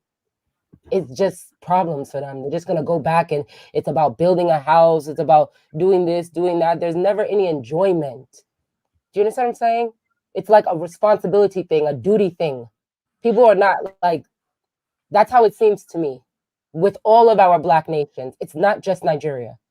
With all of our Black nations, I feel like we just go back, we send money back because our family need it, yes, but it hasn't produced anything. Like, look at Singapore. That's all I could say. Just look at Singapore, the things that they've accomplished with their diaspora. So just Is your husband staying in Nigeria, or your partner, whatever you have there? Is he living down there? I'm asking New Yorker. Okay. I don't know what's going on. Keep it simple. Go ahead. Keep it simple. Yeah. Yeah, Chris. Danos, how you doing, man? Long time. Long time. Been a minute. Magnifi. Yeah. So what's happening? Oh man, goodness, bro, goodness. Okay. Good. Keep it simple. Let me get somebody else on here. Afurakan TV, go ahead. Unmute yourself. Yes. What's going on with these Hebrew Israelites, man? I have no clue. Are they really? Do they really think that they belong in our land, or is that what's going on? I'm so confused. They think that land is theirs. They're the original ones. The Hebrews, the Jews there aren't the real ones. The black man's the real Hebrew, and yeah. So they decided to join forces with the Jews there to fight against the Palestinians. Yeah, pretty much. Sure. Yeah. That is so fucking stupid. I'm sorry, but I mean, even if they believe this stuff, don't their Bible say that the land of Israel will be desolate? That they shouldn't go back to that land until their quote unquote Messiah comes back. So Yes. why are they going there to fight with these people they call their enemies? These I guess the synagogue of Satan. Like that shit doesn't make any sense to me. That's because we're not a monolith. I don't know how many times I got to say that. There's some guys who believe certain things, and you know, that doesn't mean everybody believes that. That's crazy though. It's Fact that you crazy. guys even the fact that you guys even believe that nonsense is crazy. Even you, you as a so-called Hebrew Israelite. It's a That's cultural thing, man. I wouldn't call Horus and Ra nonsense. That's their culture. no. It's not a cultural thing. It's misinformation, and you guys are How still here spreading nonsensical information, making people believe that that's actually real. so? How are the Um, Orishas and all I'm those other I'm not different even type of? I'm not even talking about Orisha. I'm not Yoruba. Okay, I'm not Yoruba. It I'm doesn't not part. matter. It does matter because the fact that you're actually running away from yourself. You're sitting R- on this panel spreading false information, and what you're going to do is you're going to encourage more black people to go out there and join forces with these Israelites and kill themselves. That's what you're going to do. That's what you're No, doing I'm literally. I'm not encouraging any of that. And You're part of the problem, bro. okay, look, I'm not encouraging any of that, and I'm not saying all black people are the same. But you are saying all black people are the same. You never heard me say that, but I'm telling you is that um if you don't think that your ancestors came from Africa, I didn't say and that. okay, then so what's your point? You say you're a Hebrew Israelite. If you believe that your ancestors came from Africa, Yeah, why are you here on this Israelites panel came out of spreading Africa. nonsense? Israelites came out of Africa. You Where? know Which about the part of Bible. Africa? Which part of Northeast Africa? Africa, Northeast Africa. Northeast Africa? Yeah, Sudan? Egypt Kenya? and Kush. Yeah, and Arabia. Yeah, uh, you're a smart that's guy. what You know. that's what I'm saying is nonsense. All right, Okay, that's it's nonsense. nonsense. That's Yes, nonsense. because So there's no proof to what people, you're saying, bro. You got no man, proof. You're just spreading that's no spreading proof. false information. Are you And you serious? read, yes, it's nonsense. There's no So Mansa evidence to what Musa you didn't have. No leave West evidence. Africa and go all the way to Arabia? You don't think other people can No, I'm migrate talking like about. that? I am talking about Hebrew, the quote unquote Hebrew Israelites. There's no such thing. There were no such people in Africa. Which Look, tribe did they belong to? look, Which specifically, ethnic groups? you're asking me, right? Yes, You sir. asking me? Okay. Sephardic Jews claim ancestry from the tribe of Judah. A lot of them were taken into the Caribbeans, like Jamaica, as Oh slaves. Nonsense, God! bro. Oh my Nonsense, bro. Okay. Oh, okay.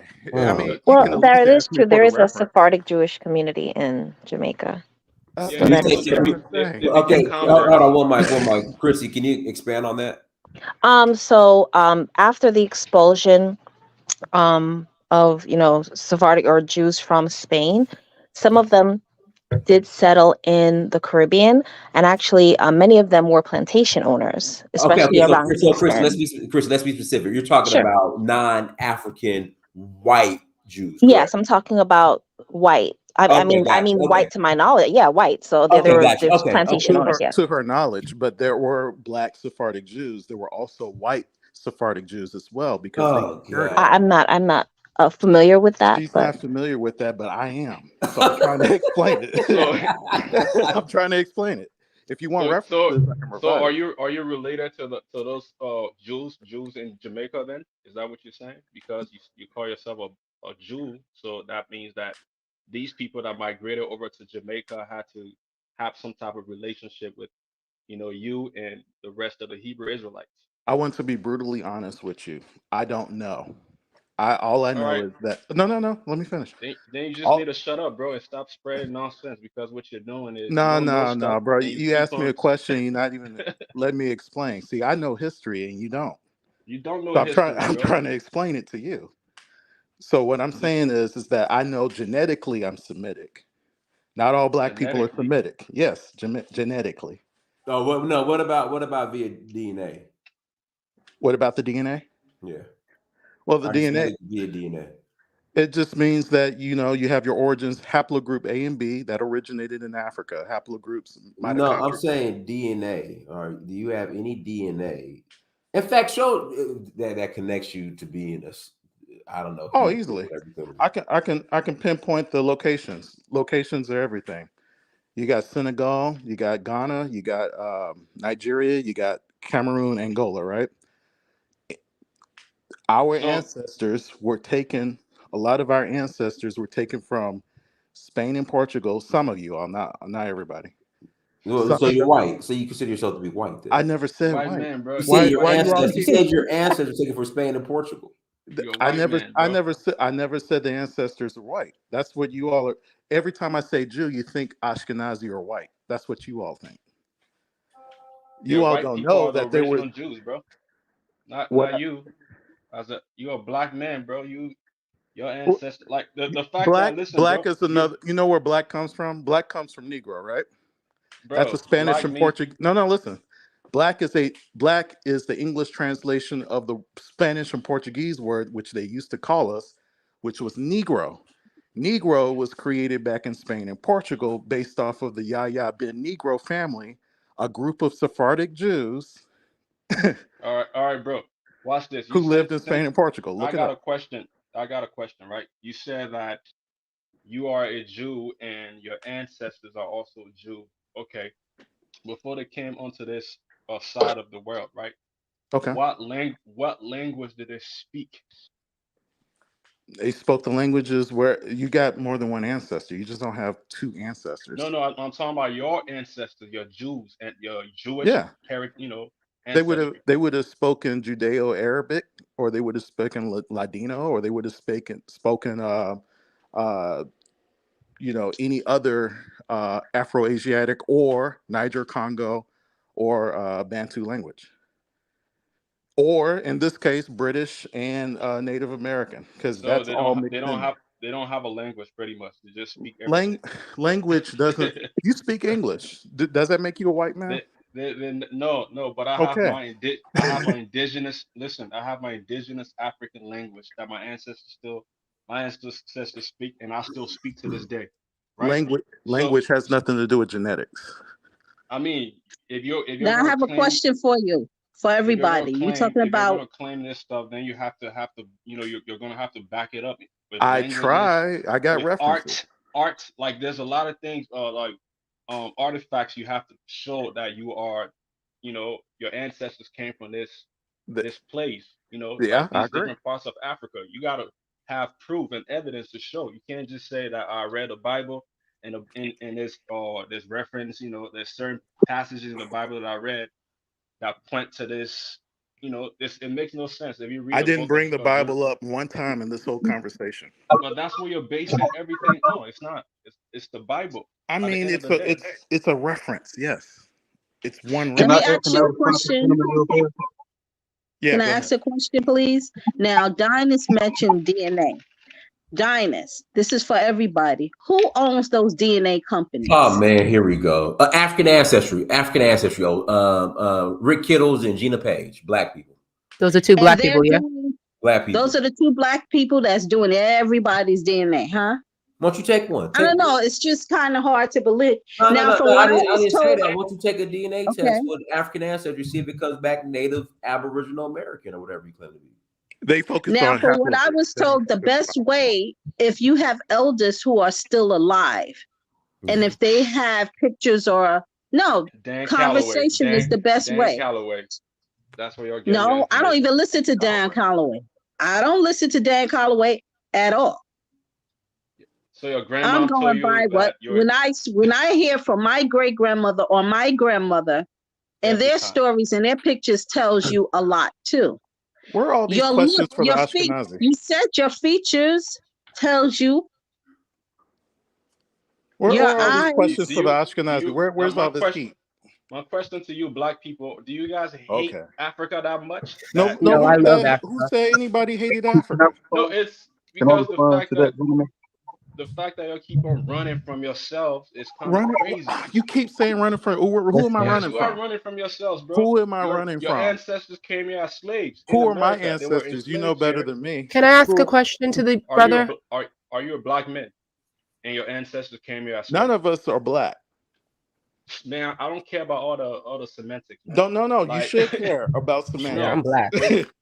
we're I'm black. speaking English, and even the African languages, the word black do exist. So Yeah, what the hell are you talking about? I'm black. I don't know about you. Yeah, you're a slave. That's what black mean. Black means slave. Black doesn't Okay, mean sure, slave. whatever That's you a want to cat. say.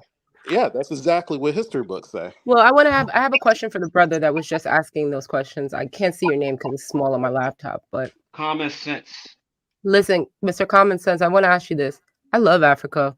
But my question is, you see what just happened earlier in the panel? When we decide as African Americans or as people from the diaspora, as Afro-Caribbeans to go back home, and we're just being honest about a situation and we're still contributing to a thing, and then people attack us about it, how do you think we are to feel at that point? Like when you are a person who loves Africa and you go back and you want to contribute and you're just dead ass honest, the same way I would be honest about the shithole that's going on in New York, the same way I'm honest about any other place I go to. How do you suppose we're supposed to feel as Garveyites, as Pan-Africanists that go back home and actually want to contribute, and then we're being deterred, and then we're sitting amongst people that are from those places that are literally telling us, oh no, it's too crazy, I won't go back, that's a crazy place, and then we're sitting here telling people that, and they're coming down our throats for it. How are we supposed to feel, brother? I mean, listen, That's if you why call it, everybody going to Italy to buy them cheap houses. yeah, They no, said I to get hell it. with Africa. Yeah, people can they can do whatever they want, right? Like Right. you're entitled to whatever you want to do. But as an African that live in America or your ancestors came through the transatlantic slave trade, you know what I mean? Like if you want to go to Africa and you see certain things that are bothering you, I think it's okay to go and go to the government. You can't, complain to folks who are online here, like on Oh, on absolutely. Facebook. Ooh, have On you I mean tried going on to the YouTube. government? Have you tried Uh, going to the No, I've been to no, the no. courts and the It courts in Lagos. Have you tried going anywhere to do any governmental business? I'm not from Nigeria. I I know know I'm not saying from Nigeria. I'm sure it's the same in most West African countries. yeah, I agree. You I'm feel not what I'm saying? arguing that Africa Yeah. is corrupt and the leaders are messed up. That's true. But the more you complain, if you're not doing the field work and you're not trying to put in work to do something, don't complain. Just leave it I alone. agree with you. Don't I'm a person putting in work, so I do agree with you. I just say that there are issues that even if I don't complain, your own people will complain about it. You know what I'm saying? Like I don't have people to complain about it. people will Let always them do it. complain about Yeah, everything. You know what I mean? I People agree. will always complain regardless what you do, whether you do good things or I bad things. still People find will complain. enjoyment. Let me tell you something. Even when I'm getting the hard water fucks up my skin so badly. Even when that's happening to me, I'm still finding enjoyment in the place. I'm still going out. I'm You, still spending my money there. I still love the place. But you can't tell me that I don't see what I see and I don't experience what I experienced when I was there for a yeah, while. that's true. There's fucked up things everywhere. You know what I mean? You just Everywhere. gotta. You can't. You can go to Africa and either enjoy what you go. You went there for to Hmm. the experience and all that stuff. But there are good and bad. The You best just part about West Africa to me is the people. and that's good.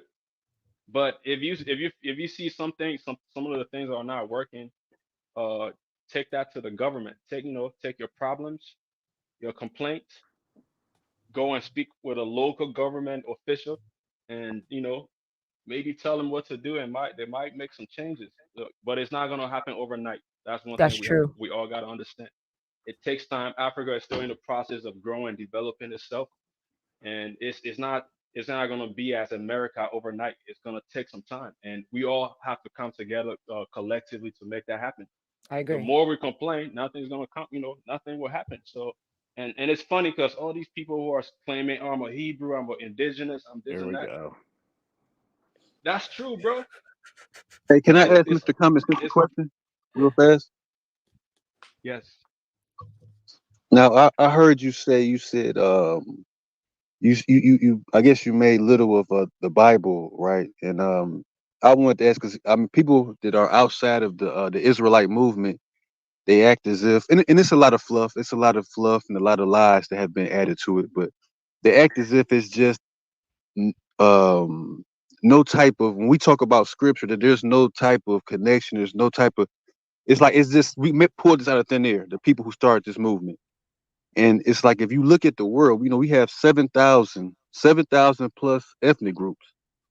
One of the gentlemen earlier, he talked about how in DC, the black community has certain problems. The black American community has certain problems, and that the actual economics where I'm at is the Lebanese that have most of the businesses. So he to me, it's like when people talk about certain things, I don't think that the Bible can pinpoint so many cultural, moral, spiritual, and economic characteristics of a people that when we look at the 7,000 plus ethnic groups on the earth, it's only a few people that happen to fit these characteristics. I mean, I don't know of any group of people that have been carried on cargo slave ships and scattered into different nations. I mean, that's a characteristic of a lot of people. When you look at the so-called American Negro, we're one of the few people that are that not only have been carried on cargo slave ships, but are also walking around with another man's name, are really That's not looking at that's the not standard. that's not true. That's not true at all. What's not Okay, true? okay. Hold on. I'm saying it's not a lot of people that are confused to their identity. I mean, when we talk about scripture, but we're talking about very specific cultural and moral characteristics that like that we could just do a Well, process of the elimination. walking around with another man's name. I mean, look at the That's due to Philippines. slavery. In fact, look at all of North and South America and Central America.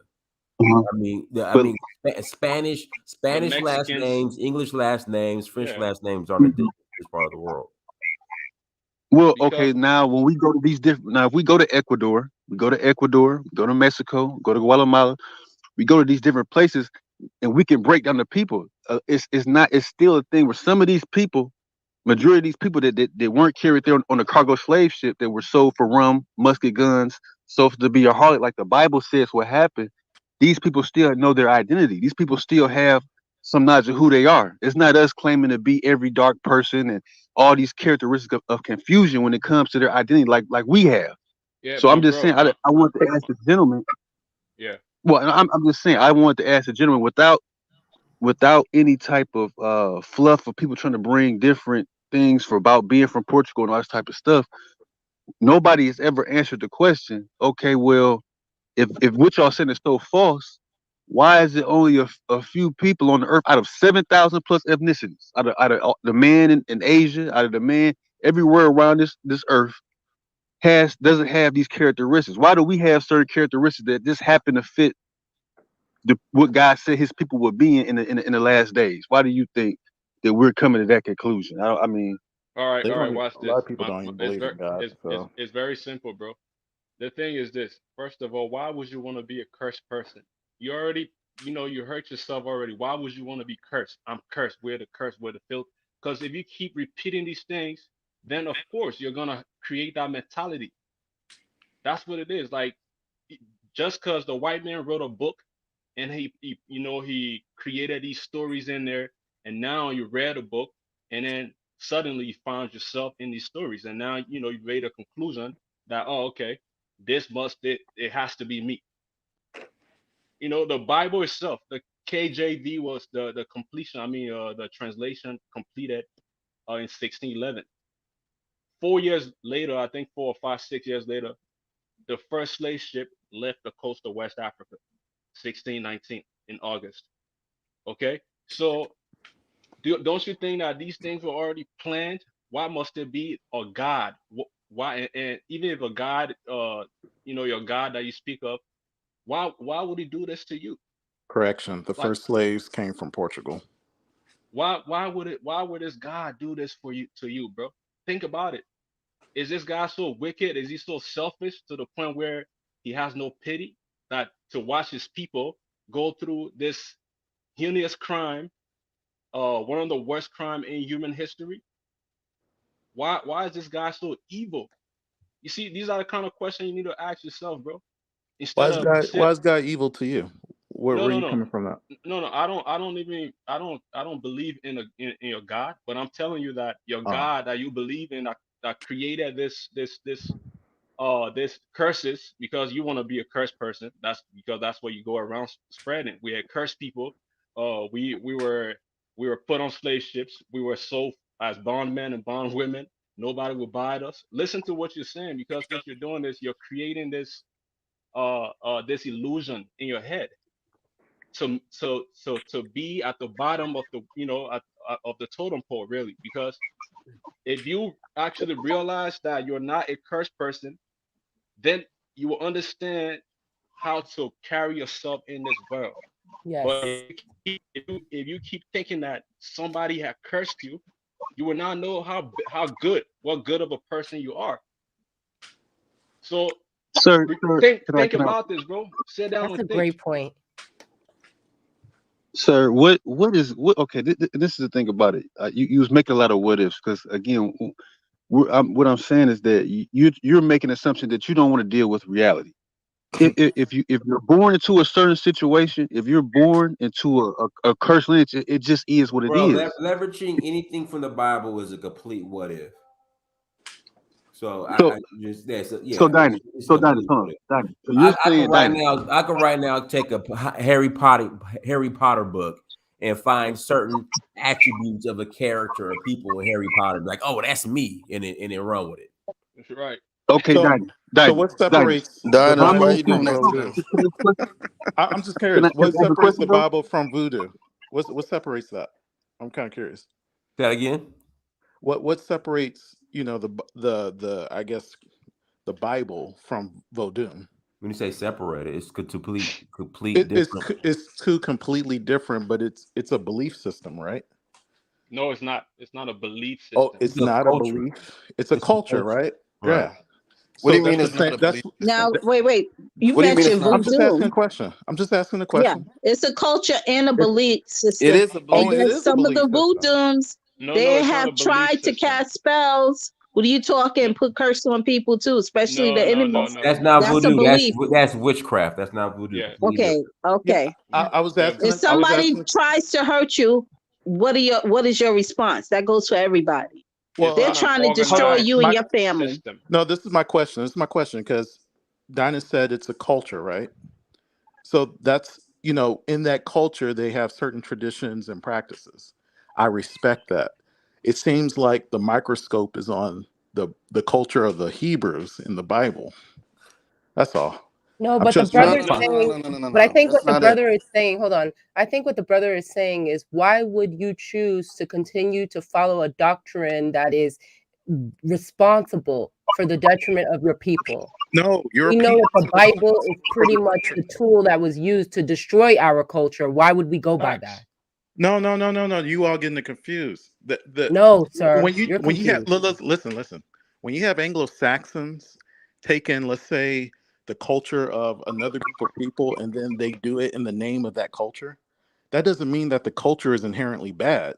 It just means that those people who took on that identity are the ones causing the problems. So why have you decided to continue with this thing that was created by them, this Anglo-Saxon? Because Because they they didn't created create it; wait. They wrote the Bible and it said they God. translated it. All right, wait 1 second. So in the Old Testament, for example, Okay. God actually put you guys through all this hell. You these Hebrew Israelites. He put through all this hell. He put you guys through all this hell that you're going through right now because you have refused to follow him, right?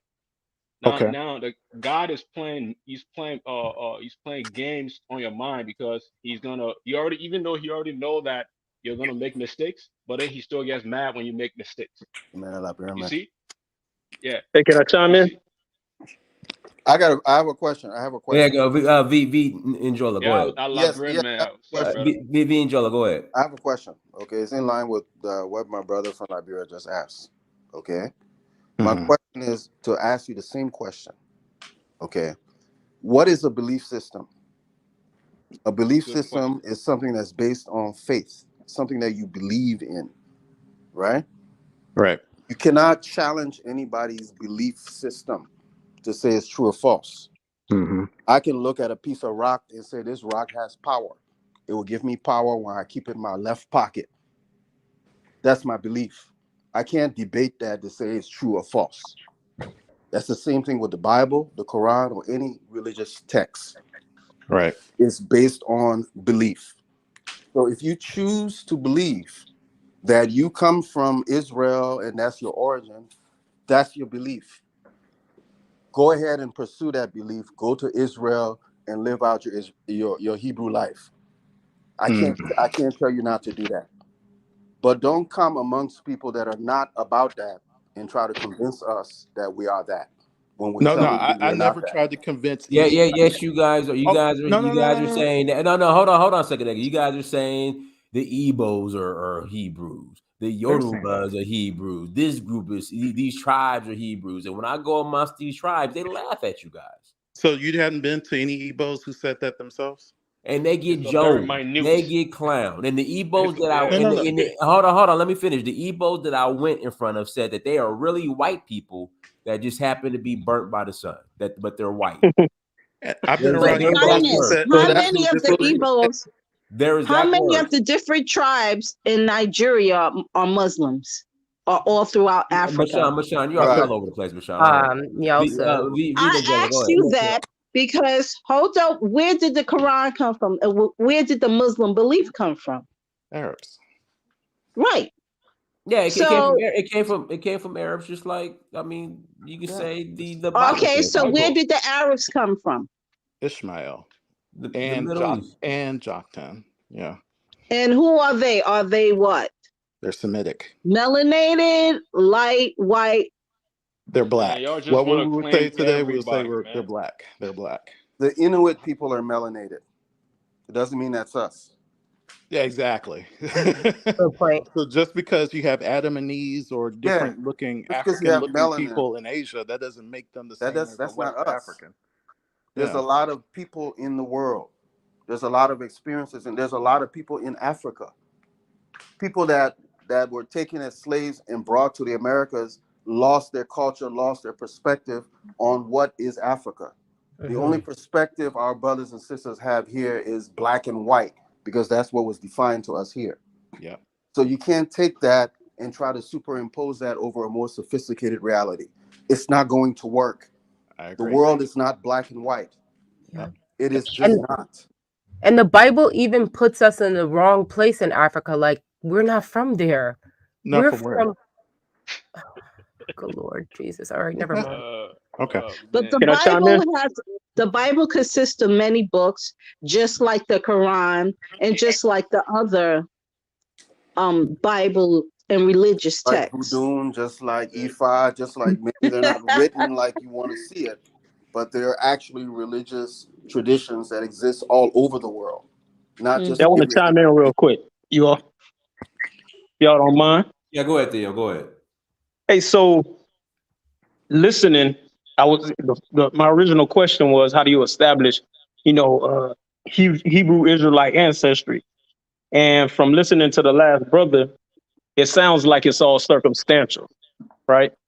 It sounds like you read a story in a book, and the book sounds familiar to what you know of the history of your people. And then you appropriate that to yourself. That's pretty much what it sounds like, because if every black person, dark-skinned person, or whatever it is that makes you, that makes you identify with Hebrew Israelite, isn't from Israel, right?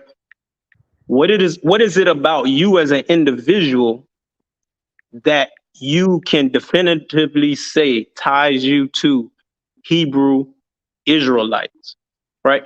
Outside of the reality that some people think their father is one person only to find out is another, never mind their great grandfather, right? So you really can't even rely on anything outside of DNA to tell you who your father, grandfather, great grandfather. Exactly. That's why. That's right. why. But when I brought up DNA, here comes the who owns the DNA company. Right. I didn't Is say it real? Right. Can I So respond to that? you They might only even think believe in DNA that when you it's an belong to a opportunity family. test. Let me just finish this. You might even think you belong to a family because you were given this particular last name in this recent history, right?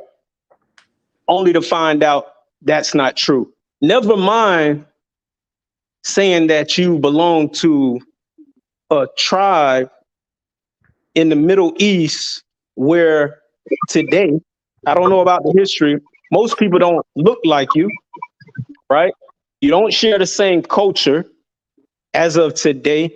So I'm just wondering, like, how do you establish, because it seems like a leap, actually, other than the circumstantial, you read a story in a book and it sounds like a familiar circumstance to the circumstance of African Americans, and then you appropriate that to say, hey, that must be us in that book because that sounds like what happened to us. When we all know something is written, art imitates life, life imitates art. And in this instant, for all we know, life just imitated art, right? Some people read a book a long time ago and say, hey, that's a good idea. Let's do that. It sounds like a prophecy, right? It's written as a prophecy. Somebody read the prophecy and say, hey, that sounds like a good idea. Let's do something like that. It could have happened to another people. I mean, slaves have been being transported and traded for millennia. Like it's nothing new. It's only your circumstance that you know about, but you don't know about another people somewhere else who probably have the same similar story. It's just such an old story to them that it's died out, or maybe they just didn't cling to it to claim that they're Hebrew Israelites. Outside of, you do have people who claim to be from Israel, right? Who a lot of people don't believe that's the case because of where they're from. It's just kind of perplexing a little bit that people can actually go as far as they do to claim that identity when there is really nothing other than circumstantial thing that says that you as an individual, unless you've done a DNA test and you can, you've dug up some bones, some bones, and you did a DNA test and you can trace your DNA to those bones, and then you can establish that those bones were actually of those people. Like, how do you know? The truth is, it's a bit rhetorical unless you really can't answer the question. But I want to say the truth is, you really don't know. You really just making that leap. Well, you can use the evidence that's provided. There are history books that does say where they grabbed slaves from, and particularly what specific tribes they were going after. Hold on. Second Exodus. Have you taken a DNA test? Yes, I have. What were your results? Let's see. Start with African ancestry. Paternal side was Bamileke and Iwando. Okay. Maternal side was Fulani and Yoruba. Okay, so that's African ancestry. That says Israel or Hebrew Israelite. You're not Hebrew. It's no. Listen.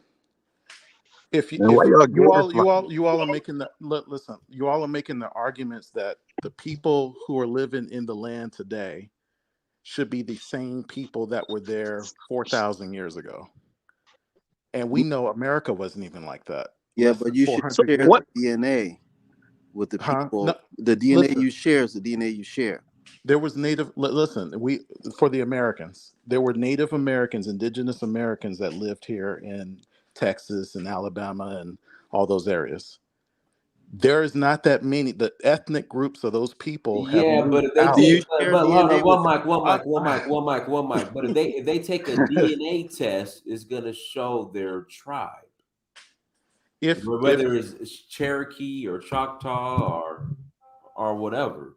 Yeah, I agree with that, but that's because there wasn't an intentional reason to keep that information. Oh yeah. No. I mean, we all know the information. Okay. Man, come on, man. Listen. What a story. Look, it sounds funny, right? But it's not funny when you actually got the books in front of you. No, just forget about the books. Just take a DNA test. You gotta go by your DNA, hon.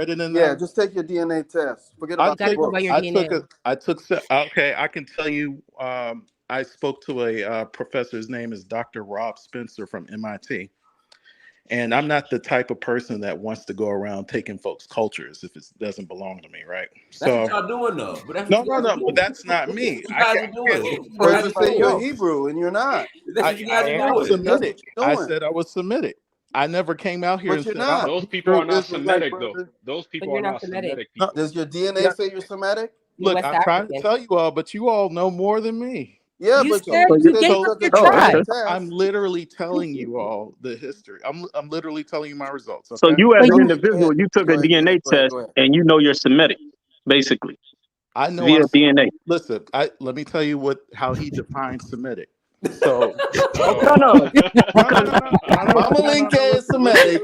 listen, listen. Let me just finish. Europe Let me is a just finish. Semitic. they Afro-Asiatic, are? Afro-Asiatic. Let me just finish. You're gonna say Hey, something Doctor, about stop You're a stealing little the Afro-Asiatic? truth, Semitic? bro. Go ahead. listen, Go ahead, listen, bro. listen, listen, listen, listen. Dr. Rob Spencer, he emailed me back. He says, yes, genetically, for those who are not purely African, your DNA is quote unquote Semitic.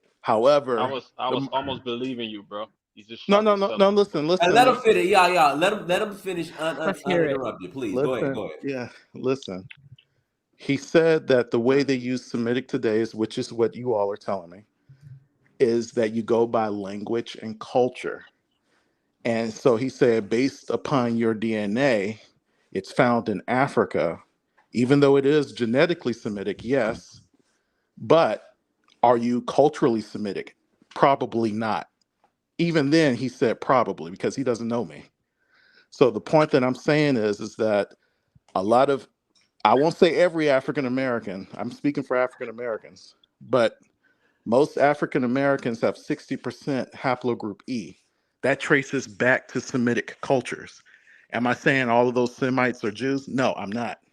I'm just saying it's just Semitic. That's all I'm saying. Okay, you know what? You So, guys are really stretching. It's like How's that a stretch? you're contorting all kinds of way backwards, it's called levitating on pseudoscience. you just to avoid Oh my being God. who you are. It's like you just can't touch that water. You Hey, African, can I man. respond? Stop Can I being I respond African. never real fast? said that. Look, We're trying Israelites to are reach you, brother. African. Where did they come at? Look, Israelites, where did they come from? Where did they come Jeez, we're from? trying to reach you, man. Israelite did Good not come from Lord. Africa, bro. They They didn't come. They Damn, didn't come from Egypt. They didn't come from Egypt. no, that you're never reading a happened, make bro. believe story. Yeah, it's a Oh, make no, believe listen, story, this bro. is just the culture and the oral traditions that are passed down. Oh my God, man, you're No, not from there, man. to You whom? know, Which there's You're a lot probably a of fula. mixing. Why you There is not a lot talking of about the mixing. I mixing? agree. There is a lot of Why are mixing. you not uh talking about the mixing that's happening? The mixing, There's a lot of the mixing. I cultural agree. mixing, the sperm and egg mixing. I'm glad you brought that up. That's why I talked about haplogroup. That's a Y chromosome don't mix. All your other DNA does mix. That's how you are you trace it back. How are many we how bro? many African Americans do you percentage wise in your approximation do you think are Hebrews? Because maybe we're just talking about 0.1% and we're just wasting our breath. How many what's the percentage you think it is? I'm glad you asked. I would There's say about that much that claim it. I Yeah, would. is it that much that we need to be having a conversation? It is. What's the percentage and what's your back where you get that from? I would say go to Alan H. Godby's The Lost Tribes and Myth. It's a free PDF. The book, you can't buy the book. It's $14,500. So that and what else? Is there you have other It says that besides they that? specifically took Jewish tribes from the west coast of Africa, page 246, for those who want to fact check me. Like Okay. Jewish meaning what? Meaning what? Jewish Their tribes. Judaic, religion? meaning Judaic. Religion. Yeah. That means Their no, religion no, then. no, You Damn. no, mean no, their no, religion. not religious. Not their No, Which DNA, I'm clearly. okay, trying to, I'm okay. trying to explain it. Let me explain it. Judaic, Okay, Judaic. which tribes are you The talking about? American Negroes is said tribe of Judah because it's Judaic Mm-hmm. because they came from Judea. Judea is now. Let me put Judea this. was a what? A location, right? Judea is a location. That's right. In where all that fighting is going on, Transjordan and Gaza and everything. That's Judea. Okay, but we're Bro, So talking about you're bro, West saying wait, you Africa. wait. saying We're talking you about like saying Earlier, Sierra thousands of years Leone. ago. You saying thousands of years ago. So a tribe removed from Judea to West Africa was in West Africa for how long? And then they chose like individuals based on them being from Judea out of all the Africans. Like they just ho- like what were they using to To determine that. signify? They're What's that? Okay, so the story Well, goes that they were Michelle, running hold on, Michelle. from I their gotta be life. Michelle. You messing it up, Michelle. Go ahead, answer the question. Second Exodus. Yeah, how were they like picking and choosing? Like, oh, you're from Judea, get on the boat. Like, how did that work? Oh, you're talking about the slave ships. What they No, do? because you're saying Yeah, they were in West Africa by that's right. way of Judea, right? Yeah, and I So mentioned I'm wondering, when did they leave Judea? When did they arrive in West Africa? How did they get to West Africa? If any mixing was going on en route to West Africa, how long did they stay in West Africa? Great Did they question. okay. intermix while they were there? What Yeah, did they hold on to that made them different from the other so West Africans? right. Some of them held on to their the Mavambu Jews. I'll give you an example of that in Angola. A lot of them held on to Judaic practices like circumcision, and according to the Bakongo But people, that circumcision, it was borrowed by the quote the unquote the Egyptians, right? Hebrews, right? Yeah, That didn't come right. I told you they were Africans. I agree. They got it from us. I agree. They got it from the Cushites. The civilizations began with the Cushites first. The So they're Ethiopia. originally they're I They're don't know. I'm just trying to understand this because Like it's I said, kind of them confusing. I Hebrew understand. Israelites, bro. I understand. Go ahead. So what I'm so Thousands of years, bro. I'm it's confused. been happening over millennia. It just didn't start in 70 AD. It started during the Assyrian exile when the Assyrians So what exiled. do you retain though? As the individual, let's say you, after Yeah. all of that, what did you retain that makes you still, right? Because you said they held on to practices in West Africa, like in Angola, right? The Yeah. circumcision. Yeah. So you're saying because you still get circumcised, that means you basically from Angola, and being from Angola, you're from Judith. Like, what Okay. is it? What is it about me? No, Yeah. but dude, there were tribes, like there were other tribes in West Africa that were practicing circumcision, and also I agree. Muslims were practicing circumcision as well. And we know for a I agree. fact that there were a lot of Muslim, like Islam has been in Africa since About 1500 years. Yeah. yeah. Have you ever read? Let me But ask this: Have so you ever read Homer? Ishmael, Have you ever read the histories? the histories Yeah, the Greek historian. by Tacitus or Right. It goes back, right? And he talks about Ethiopia, yeah, Egypt, I know. Libya.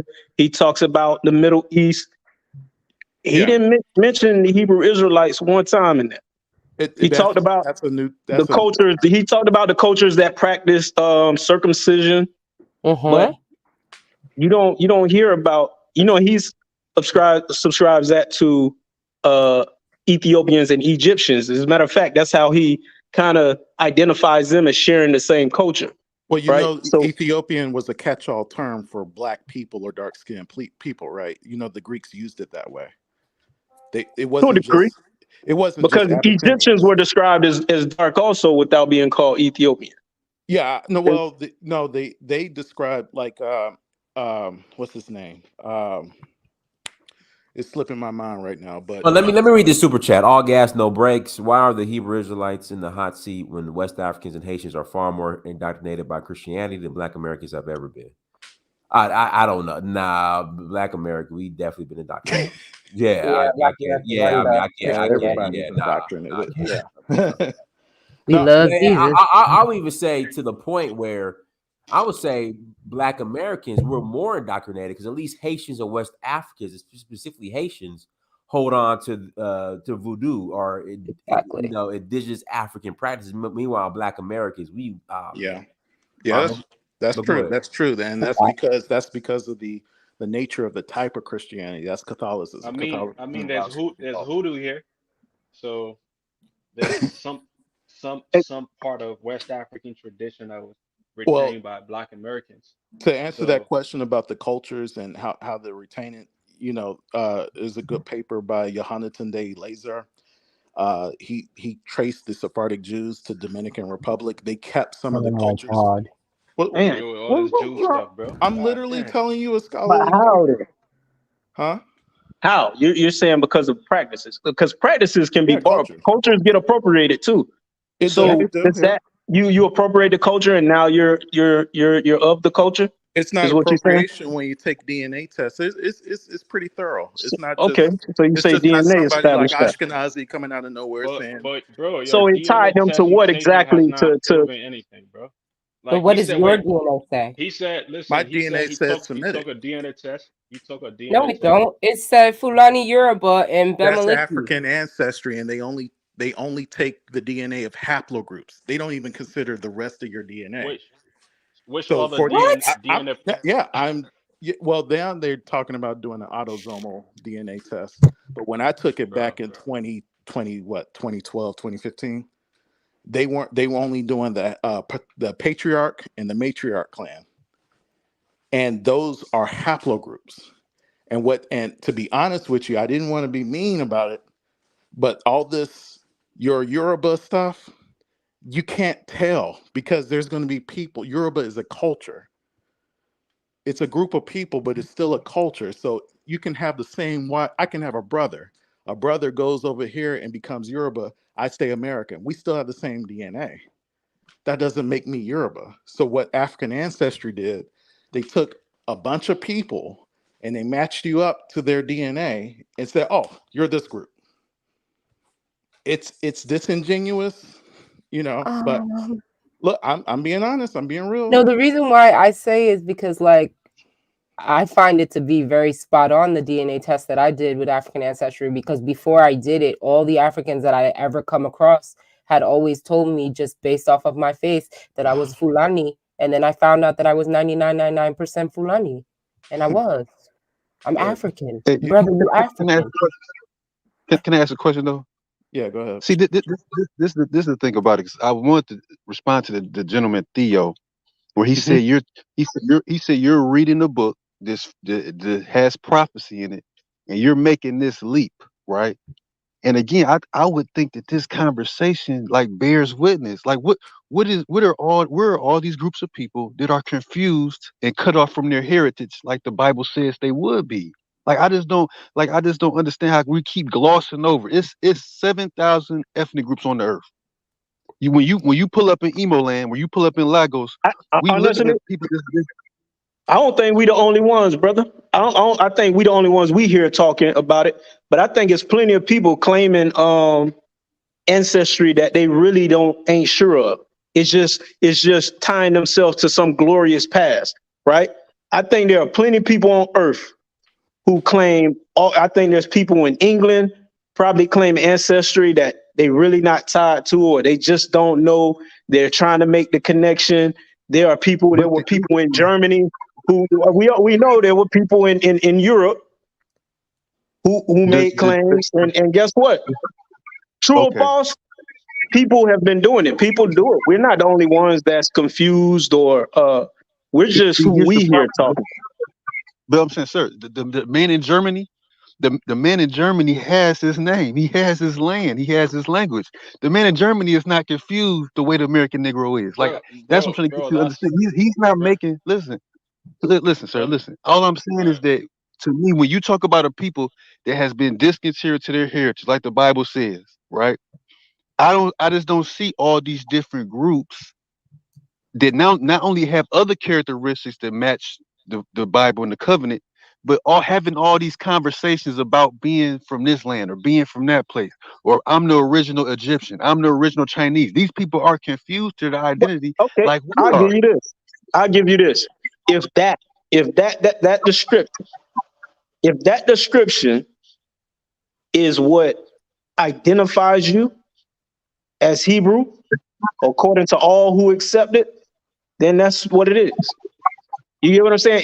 If you tell me that white is a dark color and everybody accepts it, then that's what it is. You get what I'm saying? So if that description alone, that circumstance alone, what you read by it lining up and all of those things, if that in and of itself is what it means to be Hebrew Israelite, well, that's what it is. And it's just that, Well, right? yeah, But he's going to. the question is though, what does it even mean at the end of the day? It's That's a great economic, question. spiritual, moral, and everything else. What I'm saying that it means is that we need repentance. Go to me, like I just feel like the man. Hold on, listen. The man, I feel like this. The man in Nigeria, the man in Ghana, the man in Sierra Leone, he's worked hard for his country. He's worked hard to get whatever disagreements you might have. Them people in them countries, they don't worked hard to bring their country to the conditions they're in. So I don't want to bring my cursed, wretched culture over to that man's land. Because if you bum rush over there, Yeah, you only take gonna it to Israel. bring. Thank you. I agree with No, you. Take it to Israel. Take it to Israel. Take it to Israel. Well, I agree he's with talking. long. He's talking about the prophecies. I'm giving you all literal records from scholars and historians. You know, Yo, Tacitus, bro. At the Flavius end of the day, Josephus. bro, nobody cares about, like, you keep talking about curses and repentance and all this stuff. At the end of the day, and the brother asked a very good question. What happened next? What's next? When is Yeah, God like gonna what's come the back? goal? Suppose you get that information, Yeah. then what you supposed to do with it? Now You what? gonna go join the fight for land also? Nope. Like They what do you already do with it? are. They already Well, are. They already are. like No. like I said, there's They, it's not a monolith. He has his see interpretation the based on confusion? There's a lot of confusion, man. it. Well, This other it's Hebrew confusion Israelite has a before different any of this. mindset, and then this other Hebrew Israelite don't even think like the other Hebrew Israelite. They're all confused, man. And then they're waiting for God to crack the sky one day to come back with his 200 million army to destroy this world. Now, That's what they win on. I can speak. I can speak for myself. I I mean, understand. everybody want to be a chosen people, No. or a Oh my supremacist or something. Everybody either want to be a supremacist or a chosen one. That's what it seemed like to me. So everybody want to be special. Everybody wants to be a special group, or they want to tie themselves to some special group, whether that's I indigenous, just don't see and the you same because you're pushback to the indigenous, you're Ashkenazis. entitled to something or some type of privilege. Everybody wants to be significant. That's what it sounds like to me. You want to tie yourself to some story, some Thing is, they idea don't. that has some significance other than Africa, transatlantic slavery, How about America. people want the truth? How about people just want the truth? No, Whether because if you agree if with you're looking for listen. truth, it wouldn't be circumstantial. You No, wouldn't just rest on that. No, you wouldn't just stop at, oh, this story right here seems like it lined up, and then now you I didn't actually bring going around I didn't actually making these statements like it's fact. That's not looking for truth, brother. I didn't bring up any stories. When did you hear me talk about Moses leading somebody out? I didn't say anything like that. Then now my other brother is saying that. And I Well, get where he's coming from. It has its place. What I'm talking about, somebody asked me questions. How do you know the culture was passed down and maintained through the dispersion? And I'm trying to get to that. What I can do next time, I can always bring references and say, hey, take a look at all these references. Here you go. I can and do you could just that. say it's a possibility, right? And it's all just possibility. You can't go around preaching to people about, hey, you can't stand on the corner with your speaker and your brother standing off to the side of you reading the Bible, while you try to convince everybody that walk by that they're a Hebrew Israelite, and you convince every white person that they're the devil. I never did that. You all taking that hurt and applying it to everybody that No, is I'm wrong. not. I'm speaking in general, not you, but I'm just saying Okay. that's what's out there though. It's not a Yeah. benign thing. It's actually you go on Hey, guys, corners. listen, we're gonna close out, man. We're about to go on 3 hours. Let me get up out of here. But hey, everyone, we can always do a part 2. Everyone, thank you so much for joining. Like, share, subscribe. Until next time, family, Dynasty Mirror, search for Huru. Peace. Peace. Good night.